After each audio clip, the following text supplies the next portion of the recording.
남자하고 여자하고 이게 서로 힘든 거죠. 또 그냥 50, 60 넘은 남자들은 씻지도 않아. 그냥 냄새 나고 그냥 이러니까 그냥 남편 옆에 가까이 가기도 싫은 거죠. 예. 근데 이 부부가요, 서로 애인같이 살아야 돼요.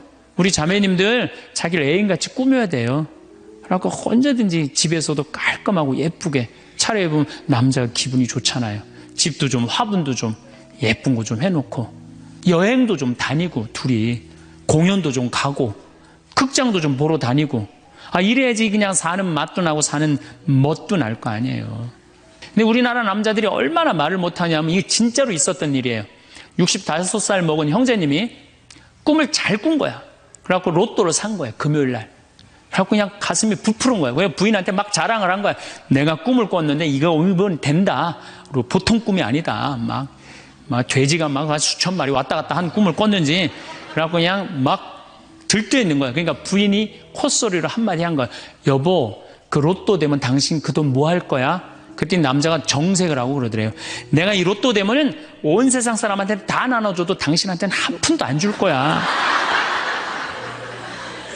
아니 아직 된 로또도 아닌데 당첨되고 난 다음에 그러면 몰라도 당첨도 안 됐는데 그냥 이렇게 말하면 얼마나 좋아요. 여보, 당신 평생 나한테 시집 와갖고 고생만 했는데 내가 로또 되면 내가 당신 다 줄게. 쓰고 싶은 대로. 아니 당첨도 안 된 로또인데 그렇게 말하면 얼마나 기분이라도 좋아요. 근데 그냥 내가 온 세상 사람한테 다 나눠줘도 당신한테 한 푼도 안 줄 거야. 이게 할 말이에요. 근데 우리나라 남자들이 이런다고요. 다른 형제님들이 마누라 너무너무 이쁘고 좋겠다고 살아봐라야 눈 한번 하얗게 뜨고 하면 그런 독사가 없다. 이런 말 해야 되면은 우리 마누라는 얼굴만 이쁜 게 아니라 마음은 비단이야. 기분이 얼마나 좋아요. 참 고운 말을 못하는 거야. 그냥 온 세상 사람한테 다 나눠줘도 당신한테는 한 푼도 안 준다. 그러니까 이 부인이 너무 열받아갖고 한 달 반 동안 밥을 안 해줬대요. 그리고 진짜 무서운 건 집안에서 폭력이에요. 폭력. 더욱이 남자가 여자를 때리는 건 있을 수 없는 일이에요. 부부가요, 때린다는 건 있으면 안 돼요. 아니 여자가 남편한테 결혼을 할 때는 이 험난한 세상 저 힘 있는 남자한테 보호받고 싶어서 결혼하는 거 아니에요? 그렇지 않아요 보통? 그런데 그 남편이 자기를 때린다고 생각하면요, 이건 치욕이에요 여자한테는. 그래서 남자가 여자를 때리면 안 돼요. 정말로 이것도 진짜 있었던 일인데 70이 다 돼가는 할머니인데 평생 남편한테 맞으면서 살았대요. 그런데 또 친구 하나가 평생 남편한테 둘이 이제 할머니가 이제 둘이 친구야. 서로 맞고 살아갖고. 근데 그 평생 맞은 할머니가 하루는 이 친구 할머니한테 전화를 한 거야. 막 웃으면서 전화했대. 너 뭐가 이렇게 좋아갖고 전화했냐? 그랬더니 우리 남편이 이번에 병원에 갔는데 글쎄 3개월밖에 못 산다고. 나 지금 이불 뒤집어 쓰고 지금 웃으면서 너한테 전화하는 거라고. 이건 너무 불행하지 않아요? 너무 불행하지 않아요? 정말로 자기 부인 아파서 죽는데 따라 죽는 남편도 있는데 이게 그냥 자기 남편 3개월밖에 안 산다고 이불을 뒤집어 쓰고 막 웃으면서 그냥 전화를 할 정도면 이건 같이 살지 말아야지. 그렇죠? 오늘도 황창현 신부님의 말씀을 통해 행복한 노후를 위한 해안을 얻어가시길 바랍니다. 황창현 신부님의 행복 특강 바로 시작하겠습니다. 우리 인간들은 사실은 사랑이 없을 때 외롭죠. 근데 여러분들, 자식이 부모를 사랑하는 게 클까요? 부모가 자식을 사랑하는 게 클까요? 제가 다녀보면요, 다 부모가 자식을 사랑하는 게 크다고 착각하고 있어요. 근데 3살, 4살, 5살 때만 애들에도 누가 더 부모를 사랑하느냐면 자식이 더 부모를 사랑한대요. 왜냐하면 여러분들 3살, 4살, 5살 된 아이들은 누구밖에 없어요? 엄마밖에 없잖아요. 그래갖고 그냥 엄마 치마 붙잡고 그냥 온 데를 다 따라다니잖아요. 근데 엄마는 그때 아이 모임에도 나가야 되고 그냥 여기저기 다녀야 되는데 그냥 딸, 아들이 그냥 계속 매달려 있으면 귀찮아요, 안 귀찮아요? 귀찮을 때 있죠? 그래서 한마디 해서 얜 잠도 없냐고, 좀 가서 좀 자라고. 그래도 그냥 계속. 그러니까 아이가 엄마 아빠를 너무너무 좋아해. 엄마 아빠하고 같이 있고 싶어. 근데 누가 밀어내기 시작하냐면 부모가 밀어내기 시작하는 거예요. 언제까지 밀어내냐면 초등학교 6학년 때까지 계속 밀어내요. 그리고 공부 못한다고 구박까지 해. 밀어내는 것도 모자라서. 그럼 중학교 올라가면 그때부터는 누가 싫어하기 시작해요? 자식이 싫어하기 시작해요. 그래갖고 엄마 아빠를 거절하기 시작해. 근데 엄마 아빠는 똑같은 마음이야. 사랑하는 건 똑같아. 그렇죠? 근데 중학교 올라가면 이놈이 나를 거절하니까 굉장히 섭섭하죠. 그런데 10년 동안 밀어낸 걸 생각해야죠. 10년 동안 같이 아이가 놀아달라고 그럴 때 놀아주고, 뭐 매달릴 때 같이 안아주고, 눈 마주쳐주고, 대화해주고, 얘기 들어줬으면은 중학교 올라도 걔는 엄마 아빠 안 미워해요. 그런데 3살서부터 계속 귀찮다고 그러고 자라고 그러고 그냥 뭐 또 때리고 막 공부 못하면 뭐 그냥 네가 그냥 내가 널 낳고 미역국을 끓여 먹고 내가 한심하다 그러고, 그리고 중학교 올라가고 자식이 엄마 막 째려보고 신경질 보고 소리 지르면은 그땐 당황스러운 거예요. 그래서 그런 착각을 하지 마시라는 거예요. 자식이 여러분들을 거절하게 되는 데는 누가 기여를 하는 거예요?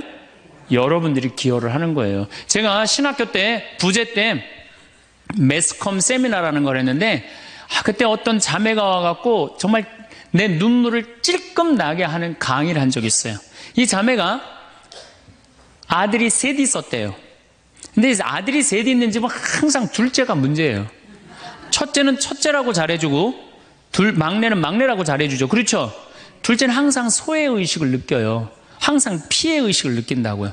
우리 집에도 아들이 셋 있는데 큰아들은 내가 봐도 저 어머니 아버지가 왜 이해가 안 될 정도로 큰아들한테 잘했어요. 잘못해도 다 감싸 안아주고. 이게 큰아들은 대접받는 거죠. 저는 우리 집 막내였는데 저는 정말로 사랑을 많이 받고 자랐어요. 전 중고등학교 다닐 때 내가 신발을 빨아본 적이 없어요. 형들이 다 빨아줬어요. 왜 빨아줬느냐면 안 빨아주면 어머니 아버지가 혼냈으니까 막내 신발 빨게 한다고. 그래갖고 그냥 우리 집이 이제 제사를 지내도 우리 집이 이제 아버님이 장손이라 1년에 어렸을 때 13번, 14번 제사를 지냈어요. 제사를 지내면은 제일 탐나는 게 제사상에 문어다리가 제일 맛있잖아요. 그런데 그냥 큰아들은 큰아들이라고 챙겨주고 막내는 막내라고 알아서 해주는데 둘째 형은 문어다리 차지가 안 가는 거예요. 그래갖고 이제 제사 끝나고 나면 이제 고시리 한다고 그러잖아요. 귀신 마중 나가면은 우리 식구들은 다 나가는데 둘째만 안 따라 나가는 거예요. 왜 안 따라 나가냐면 문어다리 훔치려고. 자기가 훔치지 않으면은 자기 챙겨줄 사람 아무도 없잖아요. 우리 둘째 형은 제사가 지나고 일주일이 지나도 2주일이 지나도 문어다리 물고 다녀요. 자기 어디다 감춰놨는지 모르는데. 그래갖고 제가 지금 얼마 전에 한 2년 전인가 설날 집회를 갔어요. 마침 설날은 제사를 지내니까 가갖고 물어봤어요. 아직도 둘째 형 문어다리 훔치느냐고 그랬더니 형하고 누나가 오늘도 문어다리가 없어졌다는 거예요. 그거 훔친 거지. 그러니까 50이 돼서도 그 어렸을 때 자기가 소외된 거, 피해의식을 보상받고 싶은 거예요.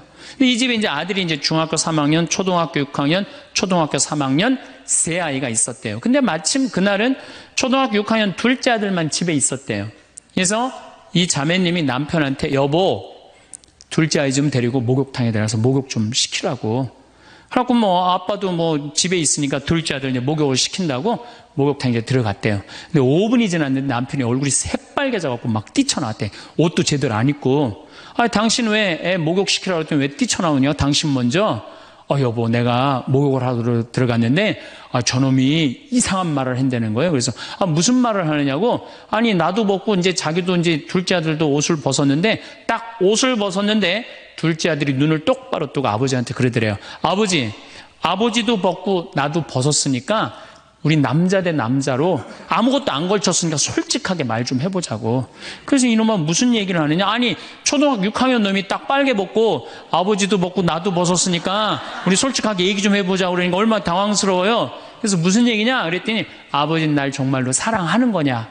무슨 소리냐. 지난 겨울에 아버지가 밤에 두부 심부름 시켰을 때 난 너무너무 밤에 나가는 게 무서웠다. 왜냐하면은 동네에 불량 형들이 걸리면 돈을 뺏고 그래서 난 밤에 나가는 거 너무너무 싫었다. 중학교 3학년 큰형도 있는데 내가 그래서 큰형 왜 안 시키냐고. 그러니까 아버지가 나한테 소리 지르고 나한테 갔다 그래서 내가 울면서 갔다 왔다.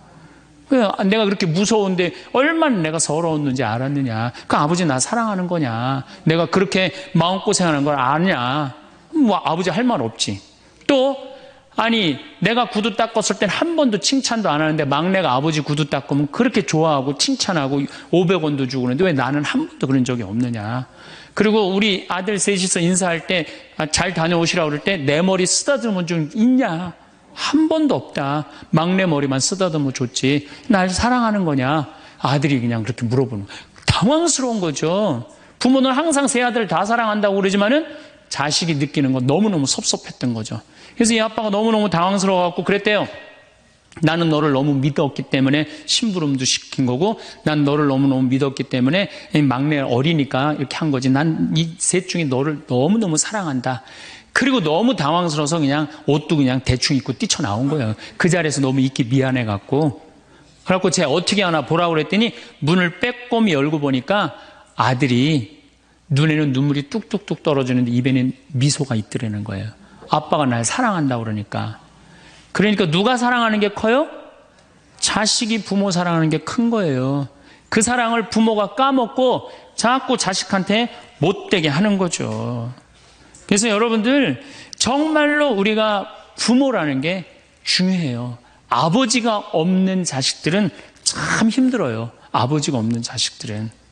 여러분들 그 삼국 통일을 한 궁예, 왕건, 견우, 후백제 거기에 궁예 얘기를 좀 할게요. 궁예가요.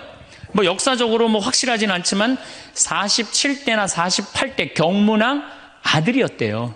이 셋 중에 제일 난 사람이에요.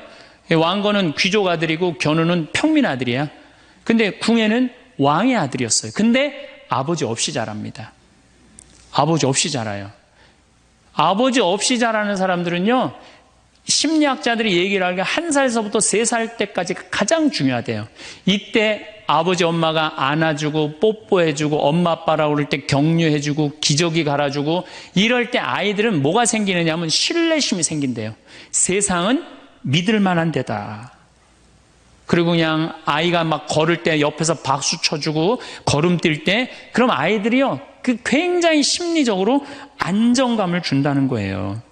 그런데 이때 아버지가 없는 아이들은 심리적으로 굉장히 불안하다는 거예요.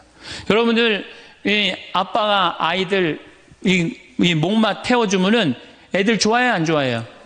좋아하죠? 그런데 아빠 키가 1m 70이고 애가 50cm면 2m 20이에요. 그 꼭대기에 올라가고 또 애는 아빠 머리를 잡고 막 까르르 넘어가지 않아요? 좋아갖고 아빠 머리를 잡고 걔는 무의식 속에 이런 생각을 갖는데요. 세상은 이렇게 높아도 믿을 만한 데다. 이 든든한 아버지가 있으니까. 그런 믿음이 생긴다는 거예요. 그런데 궁예는 그랬던 경험이 한 번도 없었던 거야. 그러니까 나중에는 사람을 의심을 하기 시작하는 거예요. 의심하기 시작하는 거예요. 그래갖고 나중에 관심법이라는 걸 개발해요. 그래갖고 네가 의심하는지 안 의심하는지 내가 안다. 그래갖고 그냥 신하들도 그냥 의심도 안 하는데 너 의심한다고 그러고 죽이고, 결국 누구까지 죽여요? 자기 부인하고 아들까지 죽여요. 그리고 마지막으로 쓸쓸한 최후를 맞이해요. 신부님, 나는 우리 남편이 일찍 죽어갖고 우리 애들 그냥 혼자 키웠는데 너무 섭섭합니다. 아버지 없이도 훌륭하게 자라는 사람 간혹 있어요. 그게 누구냐면 오바마가 아버지 없이 자라잖아요. 할머니 손에서 얼마나 훌륭해요. 그렇죠? 그러나 일반적으로 보면은 그렇다는 거예요. 아버지가 굉장히 중요한데, 근데 슬픈 거는 우리나라는 아버지가 있어도 없는 것 같아요. 아버지가 있어도. 애는 학원 다니냐고 그냥 정신 팔려가고 아버지는 돈 번다고 해갖고 서로 사랑을 쌀 시간이 없는 거. 서로 사랑을 쌀 시간. 여러분들 자식들이 세상 살아가기 힘들다 하더라도 그 든든한 아버지가 있는 자식들은요, 극복해 나가요.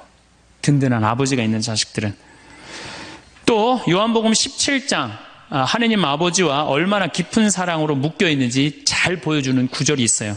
아버지, 세상이 생기기 전에 제가 아버지 앞에서 누리던 그 영광으로 이제 다시 아버지 앞에서 저를 영광스럽게 해주십시오. 그리고 이어서 이렇게 말씀하십니다. 아버지, 아버지께서 제 안에 계시고 제가 아버지 안에 있듯이 그들도 우리 안에 있게 해주십시오. 난 이 구절을 보면요, 가슴이 떨려요. 여러분들 자식 중에 아버지한테 아버지 안에 내가 있고 내 안에 아버지가 있어, 이렇게 말하는 자식들이 있어요? 그런 고백을 할 수 있는 자식이 몇 명이나 될까요? 아버지 안에 내가 있고 내 안에 아버지가 있다. 예수님은 이렇게 아버지를 사랑했던 거예요. 의로우신 아버지, 세상은 아버지를 알지 못하였지만 저는 아버지를 알고 있습니다. 저는 그들에게 아버지의 이름을 알려주었고 앞으로도 알려주겠습니다. 아버지께서 저를 사랑하신 그 사랑이 그들 안에 있고 저도 그들 안에 있게 하려는 것입니다. 예수님은 그 말씀을 하고 난 다음에 유다의 배반으로 붙잡히세요. 그러니까 예수님은 활동 시작할 때부터 아버지 얘기 시작해갖고 마지막 끝날 때까지 아버지 얘기한 거야. 아버지하고 이야기를 하는 거를 멈추지 않으십니다. 그리고 겟세마니 동산에서도 아버지와 끈끈한 사랑을 보여주시죠. 아버지, 하실 수만 있으시면 이 잔이 저를 비껴가게 해주십시오. 그러나 제가 원하는 대로 하지 마시고 아버지께서 원하시는 대로 하십시오. 요새 이런 아들이 어디 있어요? 제 뜻대로 말고 아버지 뜻대로 하세요. 이런 아들이 어디 있어요? 다 내 뜻대로 해달라고 그래요. 엄마 아버지가. 그렇죠? 근데 예수님은 하느님 아버지가 그렇게 기뻤던 거야. 맨 마지막에 아버지 이 사람들을 용서하여 주십시오. 그리고 마지막으로 이런 말씀을 하십니다. 아버지 제 영혼을 아버지 손에 맡깁니다. 그러니까 이 아버지와 철저한 끈으로 묶여 있었던 예수님은 그 마지막 제자들이 다 버리고 도망갔어도 그 아버지에 대한 사랑, 내 안에 아버지가 있고 아버지 안에 내가 있다는 그 기가 막힌 사랑으로 극복하시고 인류 구원의 문을 여신 거예요. 그렇다면 우리나라 아버지들도 이런 아버지가 돼야지. 자식들한테 이런 아버지가 돼야 되는데 이런 아버지가 과연 몇이나 있느냐. 저는 다행히 우리 아버지를 참 잘 만났어요. 전 참 아버지를 좋아해요. 나는 어렸을 때 추억이 아버지하고 매일 토요일날 일요일만 되면 산에 가갖고 도토리 따고 밤 죽고 또 내가 망보고 아버지가 대추나무 올라가고 막 서리하고 막 이런 거 많이 했어요. 예. 그래갖고 막 걸려갖고 막 대추밭 주인한테 막 욕먹으면 그냥 얘는 누구냐고 그러면 우리 막내 아들이라고 그러면 그냥 막내 아들 데리고 좋은 거 가르쳐 준다고 그냥. 그리고 어렸을 때 아버지하고 추억 중에 웅덩이가 있어. 웅덩이. 거기에 퍼내면 그 미꾸라지. 그 진흙 안에 미꾸라지 그걸 잡아내는 정말 그런 추억들이요. 그러니까 지금도 80이 된 아버지를 보면 행복한 거예요. 그리고 시간만 되면 그 아버지 보러 가고 싶고. 그러니까 이제는 효도는 없어요. 뭐만 남아있어? 사랑만 남아있는 거예요. 추억만 남아있는 거예요. 자식하고 얼마나 좋은 시간을 많이 가졌느냐에 따라서 늙었을 때 안 외롭다는 거예요. 어렸을 때 자식하고 한 번도 놀아준 적이 없어. 10살 때까지 놀아줘야 된다는 거예요. 근데 10살 때까지 한 번도 놀아준 적이 없으면은 자식이 늙은 부모들 한 번도 같이 안 놀아준다 이거예요. 그러니까 늙어서 외로운 거는 자식이 못 돼서가 아니라 누가 싸놓은 업보야? 그렇죠. 그러니까 섭섭할 필요 없어요. 자, 그렇다면은 사랑이 없는 엄마, 사랑이 없는 아버지, 엄마도 없고 아버지도 없는 이 세대는 외로울 수밖에 없어요. 그리고 그들은 어차피 떠나게 돼 있어요. 그렇다면 여러분들 옆에 남아있는 건 누구밖에 없어요? 남편. 그렇죠. 50살에 자식들 떠나면 50부터 100살까지 여러분들 옆에 남아있을 수 있는 유일한 사람은 남편밖에 없어요. 근데 여러분들 그 남편한테 잘해요? 옛날에는요 부모한테 자식이 전부였어요. 왜 옛날에는 부모한테 자식이 전부였느냐면 20살에 결혼해갖고 내가 40살이 되면은 자식이 20살이 돼요. 그러면은 되게 50살까지 밖에 못 살았어요. 그럼 자식이 몇 년 효도하면 되냐면 10년만 효도하면 돼요. 그러면 알아서 죽어줘 주니까. 그러니까 옛날엔 자식이 부모한테 애절해서 안 애절했어요?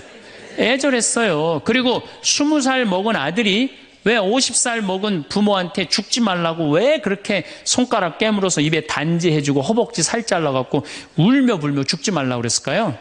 20살 된 이 아들은 동생이 17살, 14살, 11살, 8살, 5살, 2살 동생이 줄줄이 있는 거야. 근데 엄마 아빠가 지금 죽으면 이거 누가 키워야 돼?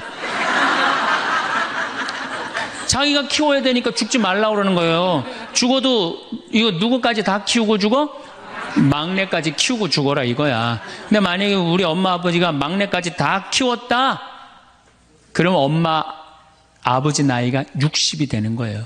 그래서 60까지 산 부모한테 너무 고맙다고 차려준 잔치가 환갑잔치예요. 근데 이 환갑진갑 다 받아먹고 갈 생각을 해요, 안 해요? 안 하잖아요. 이게 큰 문제예요. 그러니까 자식이 모시다가 지치는 거예요. 그러니까 부모 60, 70부터는요 부모 관심 없어요. 그러면은 50 넘어서는 누가 옆에 있어요? 남편밖에 없어요. 여러분들 지금 우리나라 100살 이상이 몇 명이냐면 2,500명이에요. 100살 이상이. 90세 이상이 몇 명이냐면 9만 명이에요. 80세 이상은 몇 명이냐면 80만 명이에요. 70세 이상은 몇 명이냐면 240만 명이에요. 그러니까 이제 안 죽어. 안 죽어요. 여기 죄송하지만 60세 넘으신 분들 손 들어보세요. 손 들어. 괜찮아요. 이게 문제라는 거예요, 이게. 자식은 이미 떠나 있고 50 넘었고 60 넘어갖고는 누가 옆에 있어요? 남편밖에 없어요. 그러면은 자식한테 잘해야 됩니까? 남편한테 잘해야 됩니까? 남편한테 잘해야 돼요. 우리나라는요 안사람 바깥사람 제도가 있어요. 그래갖고 안사람은 집에서 애 놓다 죽고 바깥사람 바깥에서 돈 벌다 죽었어요. 근데 이게 의술이 좋고 영양이 좋고 고생을 안 하다 보니까 바깥사람이 50이 넘어도 안 죽는 거야. 안 죽어갖고 직장에서 쫓겨나갖고 집안에 들어와서 안사람이 돼버려요. 딱 안방에 이제 들어앉아 있는 거죠. 예. 근데 집안에 들어와갖고 부인 일을 도와주면 좋은데 도와줘요, 안 도와줘요? 안 도와주고 그냥 할 일 없으니까 마누라 하는 일 챙겨내, 안 챙겨내요? 챙겨내죠? 이게 미치는 거지, 그때부터. 젊었을 때는 맛있는 거 차려놓고 여보 일찍 들어와. 그래도 생전 안 들어오더니 이제 50 넘어서면 굳이 집에 안 들어와도 되는데 때 따라 철 따라 집에 들어오네. 그러니까 여러분들이 자식들 품에 안하고 키울 때는 외로운지 몰라요. 그렇죠? 근데 자식 떠나고 나면은 체인징 파트너를 해요. 이쁜 자식은 떠나고 쭈글쭈글한 남편이 돌아오는 거야. 그런데 50부터 110살까지 살려면은 젊었을 때 같이 여행 다니는 추억도 있어야 되고 젊었을 때 사랑도 쌓여 있어야지 50 넘어갔고 100살까지 있고 추억 먹고 살 거 아니에요. 근데 그런 추억이 하나도 없어. 그 50 넘어갖고 와갖고 그냥 잔소리만 하고 그냥 그러면은 그 남편이 싫은 거예요. 그러니까 서로 한 집에 살지만은 각방 따로 쓰고 외롭게 사는 거죠. 그래도 여러분들은 괜찮아요. 여러분들은, 우리 신부들은요 진짜 불쌍해요. 생각을 해봐요. 20살에 신학교 들어갔어요. 그래서 30에 신부 돼요. 그래갖고 옛날엔 75세 은퇴였어요. 75세 은퇴. 75세는 그래도 괜찮았어요. 은퇴하고 그냥 거의 바로 이제 세상 떠나시니까 요즘 70세로 은퇴가 내려왔어요. 그리고 이제 65세로 내린대요. 65세 은퇴해도 된다. 이렇게 내린대. 왜? 서울교구 우리 보좌 신부님들 뭐 10년, 12년, 13년 하잖아요. 그러니까 빨리 은퇴할 사람 빨리 하고 보좌들 빨리 본당 내보내야 되니까 빨리 은퇴해라 이거야. 그러면은 65세부터 은퇴해갖고 우리 부관장 신부는 110살까지 산단 말이야. 그러면은 20살에 신학교 들어갖고 65세까지 45년 혼자 살아. 그래갖고 65세 은퇴해갖고 110살까지 또 혼자 살아. 45년, 90년 혼자 사는 거야. 그래서 나는 우리 신부님들 은퇴시키는 거 반대하는 신부예요. 65세 은퇴시켜갖고 다시 보좌 신부로 발령을 내라. 보좌 신부로 발령을 내갖고 아니 고해성사 듣게 하면 되잖아요. 아 얼마나 여러분들 속에 있는 얘기하고 싶은 거 많아요. 그렇죠? 아 그럼 고해성사 듣게 하고 또 굳이 신부님들 65세 넘어가고 강론 안 해도 돼요. 미사 없는 강론하게 하면 되잖아. 강론하라 그러면 또 헨소리 또 하고 헨소리 또 하고 그러실 수 있으니까 얼마나 좋아. 차라리 65세에 은퇴시킬 거면 아예 60에 은퇴를 시켜서 장가를 그냥 보내라. 늙어선 좀 안 외롭게.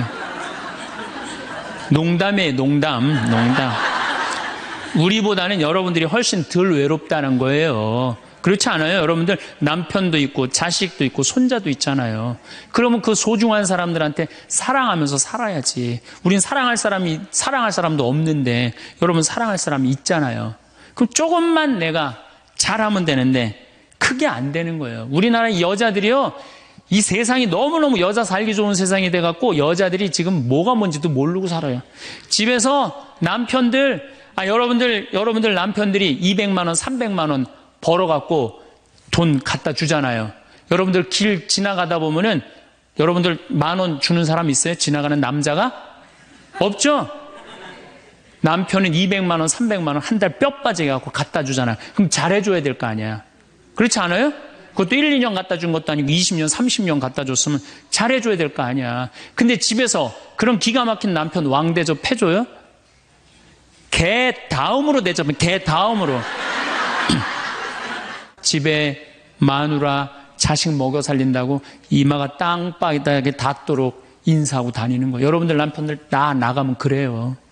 그럼 집에서 왕대접 해줘야 될 거 아니야. 집에서도 왕대접 못 받아, 직장에서도 왕대접 못 받아. 어디 가면 왕대접 받아요? 룸사롱 가면 왕대접 받아요. 룸사롱 가면은 막 그냥 가슴이 볼랑말랑한 옷 입고 그냥 여자들이 그냥 허벅지 트어진 치마 입고 그냥 머리도 그냥 생머리 싹 하고 그냥 사장님 오셨느냐고 그냥 팔짱도 끼고 그냥 술도 따라주고 그냥 또 그냥 안주 드시라고 그냥 땅콩 오징어 말아갖고 입에 막 넣어주고. 얼마나. 그러니까 30만 원, 40만 원 쓰는 게 안 아까운 거예요. 대한민국의 룸사롱으로 남자를 몰아내는 건 누가 몰아내는 거냐? 여자들이 난 몰아낸다고 생각해요. 여자들이. 마누라라는 게 아침에 출근할 때 보면 막 사자머리를 해갖고 막 귀신 눈을 해갖고 그냥 여보 다녀와 그냥 다녀오게 하고 난 다음에 다녀오라고 그래야지. 예쁘게 차려입고 문 입구에서 여보 다녀와. 그러면 내가 이렇게 이쁜 마누라 있는 집에 돌아와야 돼. 그런 마음으로 나가서 일할 거 아니에요. 사자머리 밥도 제대로 안 챙겨주고 그냥 다녀오라고 그러고. 또 대한민국 남자들은 또 착해요. 또 다녀오랜다고 저녁에 여보 나 다녀왔어. 근데 아직도 그냥 사자머리를 하고 그냥 텔레비 보고 앉아있으면 어느 남자가 집에 들어가고 싶겠어요. 그렇지 않겠어요? 그래서요, 사람은요, 부부는요, 사는 맛이 있어야 돼요. 사는 맛이. 50이 넘으면요, 남자가 테스토스테론은 없고 에스트로겐만 있어요. 여성 호르몬이 자꾸 나와요. 그래서 성적인 능력이 사라져요. 성적인 능력이 사라지니까 50 넘은 남자들은 무슨 낙으로 사느냐면 먹는 낙으로 사는 거예요. 먹는 낙으로. 그냥 50만 되면 말하는 거 좋아하고 먹는 거 좋아한단 말이야. 근데 이 남자는 50이 넘으면 먹는 걸 좋아하는데 50이 넘은 여자는 이 세상에서 제일 하기 싫은 게 밥이야, 밥.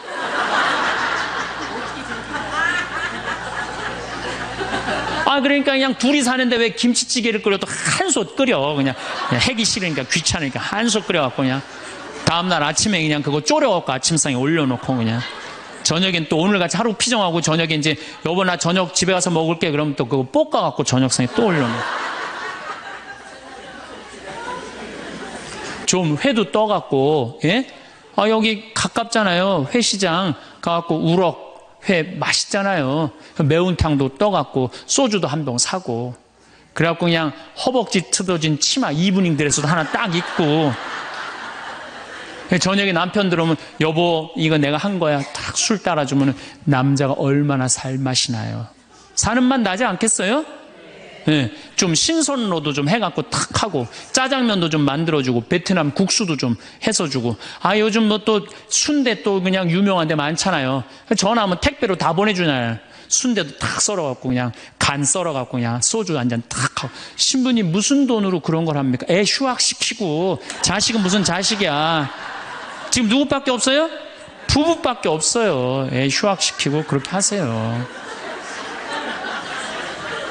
신부님 난 휴학시킬 자식이 없는데 집 잡혀요. 나이 드신 분들은 은행에 가고 집 잡혀갖고 다 쓰세요. 자식 물려줄 생각하지 말고. 네. 그래야지 사는 맛으로 사는 거 아니에요. 그리고 부부는 사는 맛으로도 살아야지만 사는 멋으로도 살아야 돼. 사는 멋이 있다. 멋있게 살아야 될 거 아니에요. 근데 나는 제일 가슴 아픈 우리 자매님들이 어떤 분들이냐면은 자기를 꾸미지 않는 분들이에요. 이쁘게 좀 이쁜 옷도 사 입고 그래야 되는데 생전 자기가 무슨 군인이야?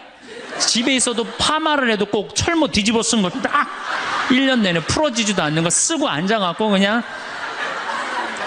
생전 그냥 마누라라는 게 그냥 맵시 있는 옷 한 번 제대로 입지도 않고. 그럼 남편이 사는 맛이 있어요? 사는 멋이 있어요? 좀 꾸며야죠, 본인이. 예쁜 옷도 좀 사서 입고, 좀 브릿지도 좀 넣었다가, 머리도 그냥 생머리도 했다가, 이쪽으로도 묶었다가, 저쪽으로도 묶었다가, 어느 날 좀 틀어도 올리고, 막 이래야지 그냥 남자가 사는 맛도 있고, 사는 멋도 있을 거 아니에요. 생전 그냥, 옷도 그냥, 신부님, 맵시가 있어야지 옷을 사 입죠. 그러면 좀 살도 좀 빼시고. 그냥 이건 벤지 엉덩이지 구분도 안 되는 그냥 몸매를 가지고 그러니까 그냥 몸빼바지만 계속 짚고 이 집에 있으면은 어느 남자가 집에서 가고 싶어요. 본인을 꾸미시라는 거예요. 그래서 남자는요, 사는 맛도 있고 사는 멋도 있는 거, 멋도 있어야 돼요. 그래서 예쁜 옷. 남편도 좀 꾸며주고. 남편도 좀 나비 넥타이도 좀 하고. 남자가 50이 넘으면요, 제가 지난 그 미국에 한번 강의를 갔는데 너무 멋있는 부부를 봤어요. 남편이 한 60쯤 돼 보이는데 식사를 같이 하려고 그러는데 남편이 살짝 머리가 벗겨졌더라고요. 근데 부인이 사각모를 탁 저기 차에 하더라고요. 남편을 바깥에서 만났는데 딱 했는데 부인이 여보 이거 써. 탁 씌워주는데 너무 멋있더라고요. 여러분들 앞 백화점에 가갖고 남편 좀 사각모도 좀 멋있는 거 좀 중절모도 멋있는 거 사서 탁 씌우면 얼마나 좋아. 그렇지 않아요? 옷도 이제 50이 넘으면요 단색을 입어야 돼요. 노란색을 입든지 초록색을 입든지 아니면 빨간색을 입든지 그래야지 좀 젊어 보이는데 이거는 그냥 김치국물 떨어져도 안 보이는 체크무늬 사서 입혀갖고 그냥 1년 내내 빨아주지도 않고 그냥 맛도 없고 멋도 없는 거죠. 그래서 좀 무슨 돈으로 애 휴학시키고 자식은 무슨 자식이에요. 여러분들 이제 50이 넘어가갖고요, 여러분들의 유일한 동반자는 누구밖에 없다? 남편밖에 없다. 그럼 남편한테 잘해줘야죠. 제가 여러분들한테 꼭 부탁하고 싶은 거는 옛날에 중세시대는요 성제 집 다 팔아 갖고 갔어요. 다 팔아서 그냥 예루살렘 가는 걸로 끝나는 거예요. 거기서 죽어도 여한이 없다고. 그러니까 여러분들도 예수님 어제 복음에 자케오 얘기 나왔죠? 그거 예리고 얼마나 좋아요. 그리고 그냥 갈릴레아도 좀 호수도 가보고 얼마나 좋아요. 신부님 무슨 돈으로? 휴학시키고 그 돈이면 충분해요. 한번 갔다 오면은요 신앙이 틀려지거든요. 성주순례도 가고. 제가 지난 9월인가 작년 9월에 성주순례를 한 40분 하고 갔다 왔는데 어떤 형제님이 70 먹은 형제님이 기가 막힌 말씀을 하시더라고요. 무슨 말씀을 하시냐면은 내 강의를 듣고 집을 잡혀서 왔대요. 근데 가만히 생각을 해보니까 집은 은행에 잡히면 대출을 해준대요. 은행에 잡히면 대출해주잖아요. 근데 나이는 대출해주는 데가 아무 데도 없대요. 여러분들 누가 나이 대출해줘? 한 살이라도 더 먹기 전에 다리에 힘 풀리기 전에 갔다 오셔요. 그리고 내가 성주순례를 가면은 너무 행복해하는 거 자매님들이. 그래갖고 나는 은혜 받아갖고 성제 갖고 그냥 성령을 충만히 받아갖고 10일 동안 저렇게 행복하고 그냥 은총에 그냥 가득한 줄 알았더니 12일 동안 밥을 안 하잖아. 밥을.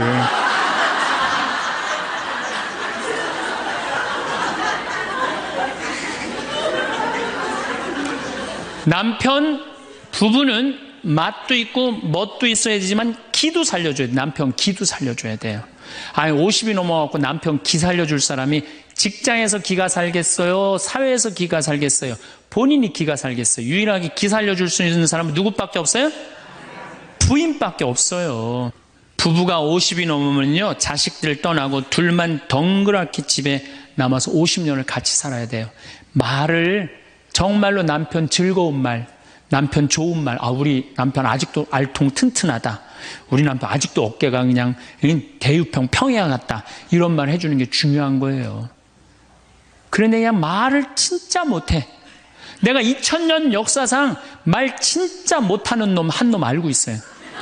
어떤 놈 진짜 말 못하느냐면은 십자가상 예수님 십자가 위에 매달렸을 때 왼편의 강도 진짜 말 못하는 놈이에요. 그놈. 이제 십자가 매달렸어. 너무 아파. 자기도 이제 죽기 일보 직전이고 옆에 구세주라는 사람도 옆에 있단 말이야. 그러니까 그냥 이 사람이 막 분이 치밀었나 봐요. 야, 네가 무슨 구세주냐? 네가 구세주라면 너도 살리고 나도 살려봐라. 너도 죽는 주제에 무슨 구세주냐? 막 욕을 해댄 거예요. 그러니까 예수님이 그냥 매달려갖고 아파 죽겠는데 이놈이 이상한 소리 하니까 대꾸도 안 해요. 대꾸도 안 해. 성서 보면은 그냥 가만히 계세요. 근데 내가 2000년 역사상 진짜 말 잘하는 사람 한 사람 알고 있어요. 그게 누구냐면 오른편 강도예요. 얼마나 말을 잘하느냐면은 그렇게 얘기를 하니까 이 왼편에 있는 강도 혼내요. 야, 이놈아, 니놈하고 나는 죽어도 싸. 강도 짓을 했으니까. 근데 저분이야말로 무슨 죄가 있어. 가난한 사람, 병든 사람 함께 해주고 인간 사랑하신 분인데, 그리고 이 강도가 한마디 해요. 주님, 마지막 날에 저를 기억해 주십시오. 그러니까 그냥 예수님이 왼편에 있는 놈한테 대답도 안 하던 예수님이 그렇게 아파도 오른편에 있는 강도한테 한마디 해요. 너야말로 오늘 나와 낙원에 들 것이다. 이 말 한마디 잘한 바람에 그냥 예수님하고 1호로 천당에 올라간 사람 아니야. 그렇지 않아요? 루카복음 23장에 나오는 얘기예요. 루카복음에. 그러니까 여러분들 남편 칭찬을 해주세요. 남편. 얼마 전에 제가 우리 동창 신부 아버님이 돌아가셔서 장례미사를 갔는데 마침 그날 어떤 동탄에 있는 본당 총회장님이 은퇴 신부님 10분을 초대해갖고 식사, 보고 초대를 했어요. 부인이 보고 요리를 할 줄 알아갖고. 그래갖고 이제 그 집에 갖고 보고를 먹는데, 신부님들, 은퇴 신부님들 보니까 머리가 다 벗겨진 거야, 다. 머리가 다 벗겨져갖고 있더라고요. 근데 내가 그날 마침 이제 장례미사를 해갖고 우리 주교님을 뵀는데, 우리 주교님은 그래도 머리가 많이 나셔갖고 모자를 앞에다 쓰신 거야. 그래갖고 참 보기가 좋더라고요. 주교님이 아주 얼굴이 하얀이 선비같이 생기셨거든요. 그래서 내가 저녁 먹으면서 신부님들은 이렇게 머리가 벗겨졌는데 우리 주교님은 아직도 머리가 나셔갖고 모자를 앞에다 했었는데 참 보기 좋더라고. 그랬더니 은퇴 신부님 10분이 황 신부 주교님한테 가갖고 샴푸 뭐 쓰는지 좀 알아봐 달라고 막 그러더라고요. 그런데 우리 식사를 한 총회장님, 그 동탄의 총회장님이 신부님, 저는 40부터 머리가 완전히 벗겨졌는데 한 번도 머리 벗겨진 것 때문에 스트레스 받은 적이 없다는 거예요. 그게 무슨 소리냐? 그랬더니 자기 부인이 40에 본당 사목 임원이었는데 사목회를 하고 집에 들어오면 막 짜증을 내고 들어온대요. 그 문을 열고 딱 한다는 부인이 첫 입을 열어서 하는 소리가 답답해 죽을 뻔했다고. 여보, 사목회가 그렇게 답답해? 그러면 그 부인이 그러는데, 여보, 나는 사목회의를 하는데 60이 먹은 그 본당의 회장님들이 머리가 빽빽하게 꽉 차 있으면은 그 머리를 보고 회의를 하면 가슴이 답답하다는 거야. 그리고 이제 자기 남편을 보고 머리가 완전히 대머리인 남편을 보고 한마디 한대요. 이제야 가슴이 뻥 뚫린다고. 이게 얼마나 남편을 기를 살려주는 말이에요. 그렇지 않아요? 그러니까 여자는 맛도 있고 멋도 있고 누구 기도 살려줘? 남편 기도 살려줘야 되는 거예요. 부처님은요 7종류의 아내가 있다고 그래요. 첫째, 남편을 죽이는 아내가 있대요. 더러운 마음을 가지고 남편에 대한 사랑이 없고 남편을 업신여기는 아내. 아내가 권력이 세면 남편이 모든 것을 참고 침묵하기 때문에 그 참느냐고 빨리 죽는데요. 남편을 죽이는 아내가 있대요. 두 번째는 도둑과 같은 아내가 있대. 남편이 힘들게 돈 벌어 갖고 오면은 그거 그냥 막 써갖고 그냥 살림살이 엉망으로 하는 아내. 도둑과 같은 아내. 셋째, 주인과 같은 아내. 주인 행세하는 거죠. 그래갖고 그냥 자기는 일 안 하고 남편 막 시키는 주인과 같은 아내가 있고. 그 다음에 네 번째는 어머니와 같은 아내가 있대요. 항상 남편을 사랑하며 자식 대하는 것처럼 남편을 보호해주는 아내가 있대요. 그 다음에 누이 동생과 같은 아내. 남편을 섬기기를 다하고 자매와 같은 귀여움을 떨고 애교를 떠는 그런 누이 동생과 같은 오빠 하면서 그런 아내가 있다는 거예요. 그 다음에 친구 같은 아내가 있다는 거예요. 직장에서 마치고 피곤해서 돌아오면은 남편을 반가이 맞이해주고 술 한잔을 하면서 하루를 이야기를 나누는 친구 같은 아내. 그 다음에 이건 시대에 좀 안 맞지만 종과 같은 아내, 남편을 극진히 섬기는 아내가 있다는 거예요. 여러분들은 7번째 중에 몇 번째에 들어가세요?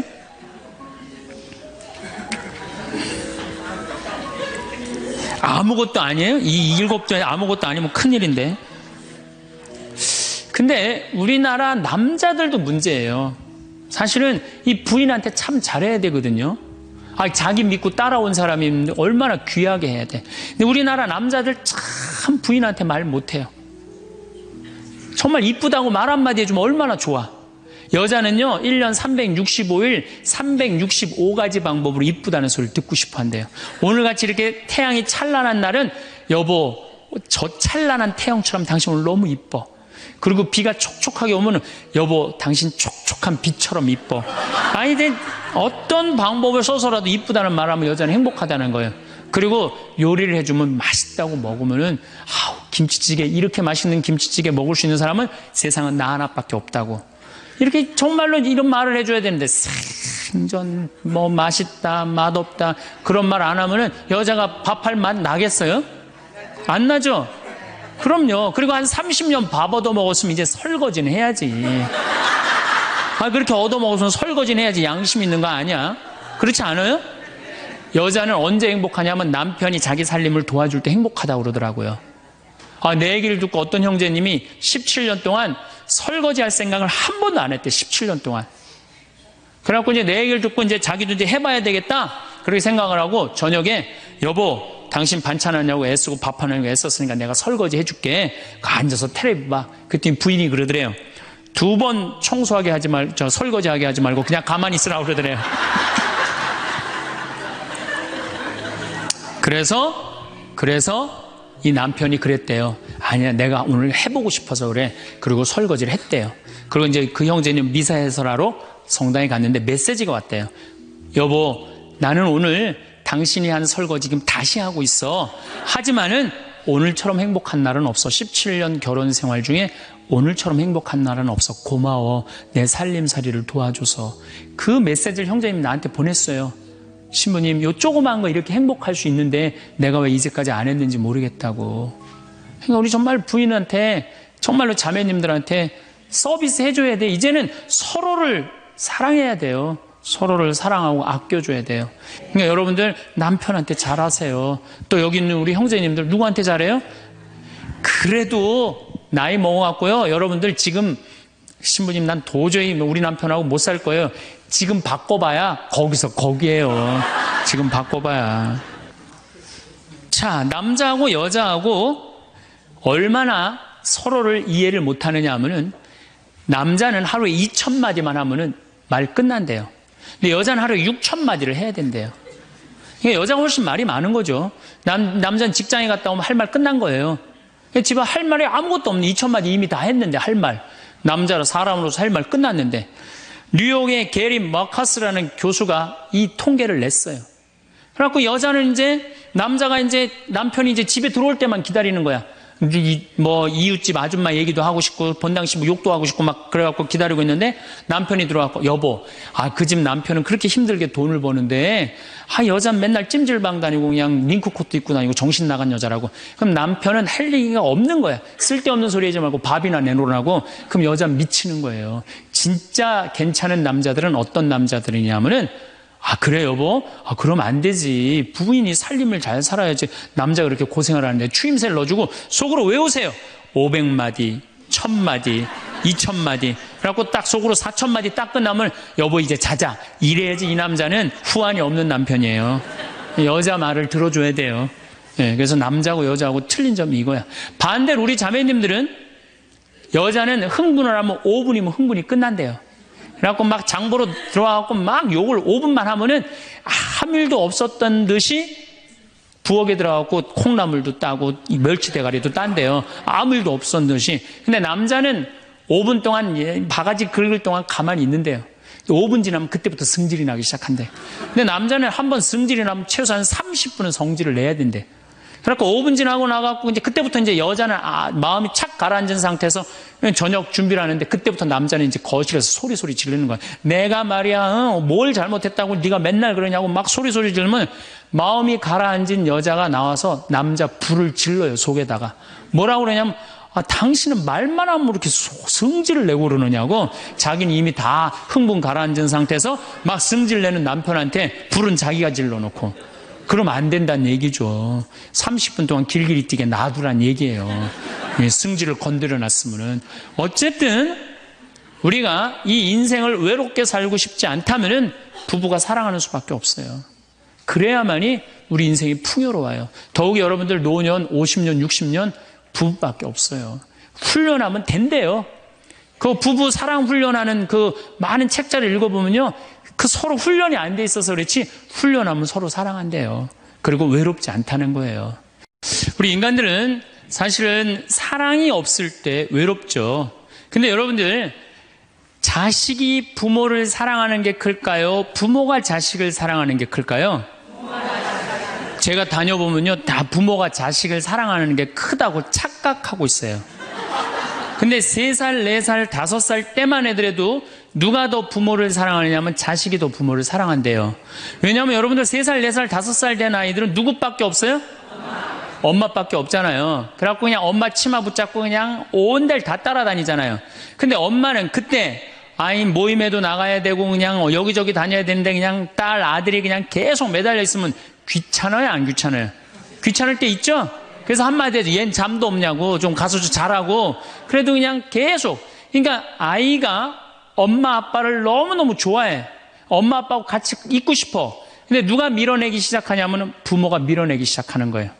언제까지 밀어내냐면 초등학교 6학년 때까지 계속 밀어내요. 그리고 공부 못한다고 구박까지 해. 밀어내는 것도 모자라서. 그럼 중학교 올라가면 그때부터는 누가 싫어하기 시작해요? 자식이 싫어하기 시작해요. 그래갖고 엄마 아빠를 거절하기 시작해. 근데 엄마 아빠는 똑같은 마음이야. 사랑하는 건 똑같아. 그렇죠? 근데 중학교 올라가면 이놈이 나를 거절하니까 굉장히 섭섭하죠. 그런데 10년 동안 밀어낸 걸 생각해야죠. 10년 동안 같이 아이가 놀아달라고 그럴 때 놀아주고 뭐 매달릴 때 같이 안아주고 눈 마주쳐주고 대화해주고 얘기 들어줬으면은 중학교 올라도 걔는 엄마 아빠 안 미워해요. 그런데 3살서부터 계속 귀찮다고 그러고 자라고 그러고 그냥 뭐 또 때리고 막 공부 못하면 뭐 그냥 네가 그냥 내가 널 낳고 미역국을 끓여 먹고 내가 한심하다 그러고 그리고 중학교 올라가고 자식이 엄마 막 째려보고 신경질을 보고 소리 지르면은 그땐 당황스러운 거예요. 그래서 그런 착각을 하지 마시라는 거예요. 자식이 여러분들을 거절하게 되는 데는 누가 기여를 하는 거예요? 여러분들이 기여를 하는 거예요. 제가 신학교 때 부제 때 매스컴 세미나라는 걸 했는데 그때 어떤 자매가 와갖고 정말 내 눈물을 찔끔 나게 하는 강의를 한 적이 있어요. 이 자매가 아들이 셋 있었대요. 근데 아들이 셋 있는 집은 항상 둘째가 문제예요. 첫째는 첫째라고 잘해주고 막내는 막내라고 잘해주죠. 그렇죠? 둘째는 항상 소외의식을 느껴요. 항상 피해의식을 느낀다고요. 우리 집에도 아들이 셋 있는데 큰아들은 내가 봐도 저 어머니 아버지가 왜 이해가 안 될 정도로 큰아들한테 잘했어요. 잘못해도 다 감싸 안아주고. 이게 큰아들은 대접받는 거죠. 저는 우리 집 막내였는데 저는 정말로 사랑을 많이 받고 자랐어요. 전 중고등학교 다닐 때 내가 신발을 빨아본 적이 없어요. 형들이 다 빨아줬어요. 왜 빨아줬느냐면 안 빨아주면 어머니 아버지가 혼냈으니까 막내 신발 빨게 한다고. 그래갖고 그냥 우리 집이 이제 제사를 지내도 우리 집이 이제 아버님이 장손이라 1년에 어렸을 때 13번, 14번 제사를 지냈어요. 제사를 지내면은 제일 탐나는 게 제사상에 문어다리가 제일 맛있잖아요. 그런데 그냥 큰아들은 큰아들이라고 챙겨주고 막내는 막내라고 알아서 해주는데 둘째 형은 문어다리 차지가 안 가는 거예요. 그래갖고 이제 제사 끝나고 나면 이제 고시리 한다고 그러잖아요. 귀신 마중 나가면은 우리 식구들은 다 나가는데 둘째만 안 따라 나가는 거예요. 왜 안 따라 나가냐면 문어다리 훔치려고. 자기가 훔치지 않으면은 자기 챙겨줄 사람 아무도 없잖아요. 우리 둘째 형은 제사가 지나고 일주일이 지나도 2주일이 지나도 문어다리 물고 다녀요. 자기 어디다 감춰놨는지 모르는데. 그래갖고 제가 지금 얼마 전에 한 2년 전인가 설날 집에를 갔어요. 마침 설날은 제사를 지내니까 가갖고 물어봤어요. 아직도 둘째 형 문어다리 훔치느냐고 그랬더니 형하고 누나가 오늘도 문어다리가 없어졌다는 거예요. 그거 훔친 거지. 그러니까 50이 돼서도 그 어렸을 때 자기가 소외된 거, 피해의식을 보상받고 싶은 거예요. 이 집에 이제 아들이 이제 중학교 3학년, 초등학교 6학년, 초등학교 3학년 세 아이가 있었대요. 근데 마침 그날은 초등학교 6학년 둘째 아들만 집에 있었대요. 그래서 이 자매님이 남편한테 여보, 둘째 아이 좀 데리고 목욕탕에 데려가서 목욕 좀 시키라고. 그래갖고 뭐 아빠도 뭐 집에 있으니까 둘째 아들 이제 목욕을 시킨다고 목욕탕에 이제 들어갔대요. 근데 5분이 지났는데 남편이 얼굴이 새빨개져갖고 막 뛰쳐나왔대. 옷도 제대로 안 입고. 당신 왜 애 목욕시키라고 했더니 왜 뛰쳐나오냐? 당신 먼저. 여보, 내가 목욕을 하러 들어갔는데, 저놈이 이상한 말을 한다는 거예요. 그래서, 무슨 말을 하느냐고, 아니, 나도 벗고, 이제 자기도 이제 둘째 아들도 옷을 벗었는데, 딱 옷을 벗었는데, 둘째 아들이 눈을 똑바로 뜨고 아버지한테 그러더래요. 아버지도 벗고, 나도 벗었으니까, 우리 남자 대 남자로 아무것도 안 걸쳤으니까 솔직하게 말 좀 해보자고. 그래서 이놈은 무슨 얘기를 하느냐? 아니, 초등학교 6학년 놈이 딱 빨개 벗고 아버지도 벗고 나도 벗었으니까 우리 솔직하게 얘기 좀 해보자고 그러니까 얼마나 당황스러워요. 그래서 무슨 얘기냐? 그랬더니 아버지는 날 정말로 사랑하는 거냐? 무슨 소리냐? 지난 겨울에 아버지가 밤에 두부 심부름 시켰을 때 난 너무너무 밤에 나가는 게 무서웠다. 왜냐하면은 동네에 불량 형들이 걸리면 돈을 뺏고 그래서 난 밤에 나가는 거 너무너무 싫었다.